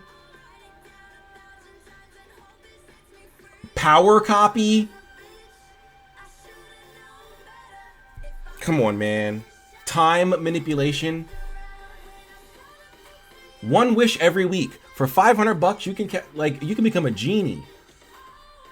Fantasy to reality. You really want to do the paradigm shift?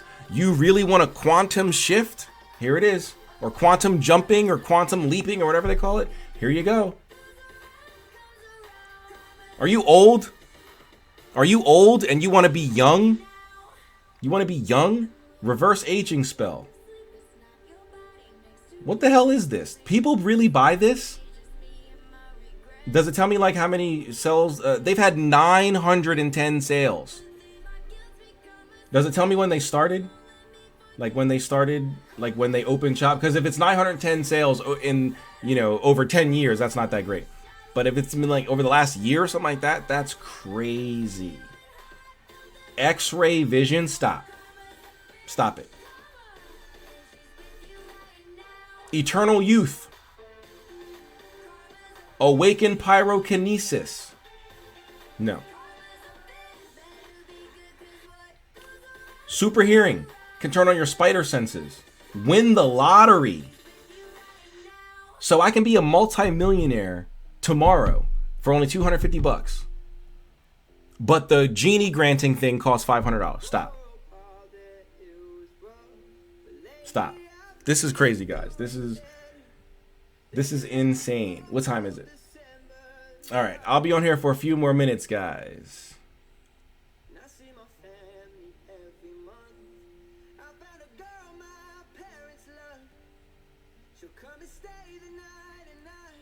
Champion athlete? Come on. So this is what Ronaldo did. This is what Ronaldo did. Oh, yo, what's up, Universal? What's up, brother? What's going on? Hope you're doing well.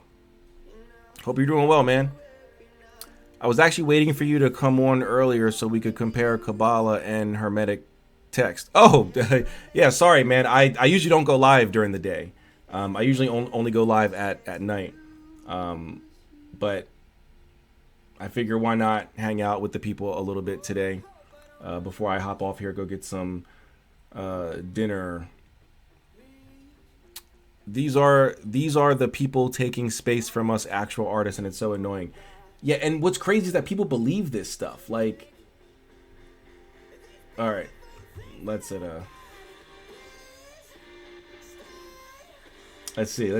what else we got here. Necromancy training. Now, before we poop all over it, let's read it. Let's see what they're saying. But okay. So this is a legit necromantic altar. We got the glass of water. We got an ashtray for tobacco. We've got I don't know if this is coffee in here. If this is coffee, this would probably be like a hoodoo necromantic altar. I don't know of coffee being used really outside of like the ADRs, but I don't want to speak for every tradition in the world. We see the cowrie shells here. We see physical food, right? But this could also be rum, not just coffee. So, yeah, this looks to be a legitimate necromantic altar. But let's see what they're talking about. This is a no-holds-barred, honest, cut-the-bullshit course on not only necromancy, but necrosophy. Ah, well, they know necrosophy. Okay. So they might be serious. You don't hear that at all, unless you're talking to actual people who know what they're talking about. I'm serious. I'm a serious learner, take no prisoners or crap kind of teacher. But yes, I'm funny, quick-witted too, you'll have fun. None of my necromancy or necrosophy training came from books or the internet. I had 2 real flesh and blood teachers who I interacted with via phone and email. The rest of my learning was self-taught through trial and error, but the muertos love me, so I've gotten... Okay, so it's definitely ADR. They're using muertos, so what is it, Santeria? Is this Santeria? The course is set at your own pace, but should run about a year. Some accelerate faster, some slow. It's okay. Ordinary necromancy for anyone, all about the muertos. What is necromancy? Necromancy, necrosophy, the altar, the tools, the graveyard, the spiritual misa. Okay, so this is a Hispanic ADR. Okay, a misa, yeah. Okay, I discuss certain areas very carefully. All right, maybe this is legit. Glad I didn't shit all over before I looked into it. This looks legit. How many sales you got? Oh, it don't tell me like the other people? Or is that like a thing you got to turn on? Oh, well, they have 666 they have 666 reviews. And they have 167 pages of reviews, so I'm going to assume they've got a lot of sales. So that's great. That's good. I'm just stopping by to show some love. Okay, man. Thanks for coming by. Thanks for hanging out. Yeah. Maybe if are you even still here? Can I see my viewers while I'm on? Yeah, I can. Here we go. All right. I don't think you're still in here. 1, 2. All right. I'll just send you a message because yeah, we can definitely compare Kabbalah and Hermetic texts. We should do that like this weekend or something. I think they come up with anything under the sun to appeal to desperate people. That's true. That is true. But this shop seems interesting. What else do they got? Let me see what else they got. That's her? A Santa Muerte reading. I was right. Hispanic. A Muerto vessel and packed. Okay. There you go. This is a fetish.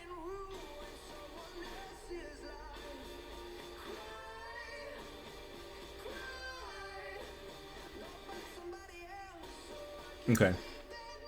As long as she's not lying, this seems to be legitimate.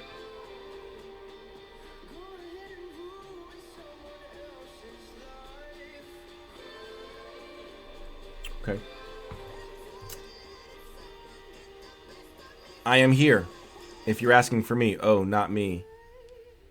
Oh, yeah, no, sorry. I was talking to Universal Theory, but he already left, I think. Yeah, he's a Kabbalist, and I'm a Hermeticist, and they are very, very closely related. And so he wants to compare the text and see how, you know, where they line up, where they differ, things like that. Should be a very interesting stream, if we end up doing it. I would love to do something like that, though. All right, she seems to be legitimate. Seems to be legit. And she does Obi. I do Obi. So, all right, yeah, I don't have any issue with this. I mean, so far. I mean, I don't know for sure, but she seems to be legitimate.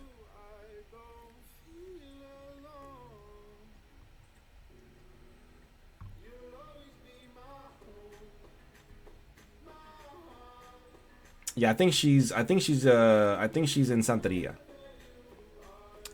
I think she's in Santeria. But all right, guys. We've been going for a little about 2 hours here, and then I gotta go in about 20 minutes to go get some food. We got it ordered, so we gotta go pick it up. They won't deliver. So yeah, I think I'm gonna hop out here. Thanks everybody hanging out for the last few hours, midday. I know this is abnormal for me. I usually go live at night. But yeah, wanted to check this out. Seems like a pretty good stream. Excuse me. I will probably not be on tonight, but will most likely be on tomorrow. Maybe midday. I don't know. But if not tomorrow midday, definitely tomorrow night. We'll see. But thank you all. I appreciate each and every one of you. And I will catch you guys in the next one. As always, seek the mysteries. Peace.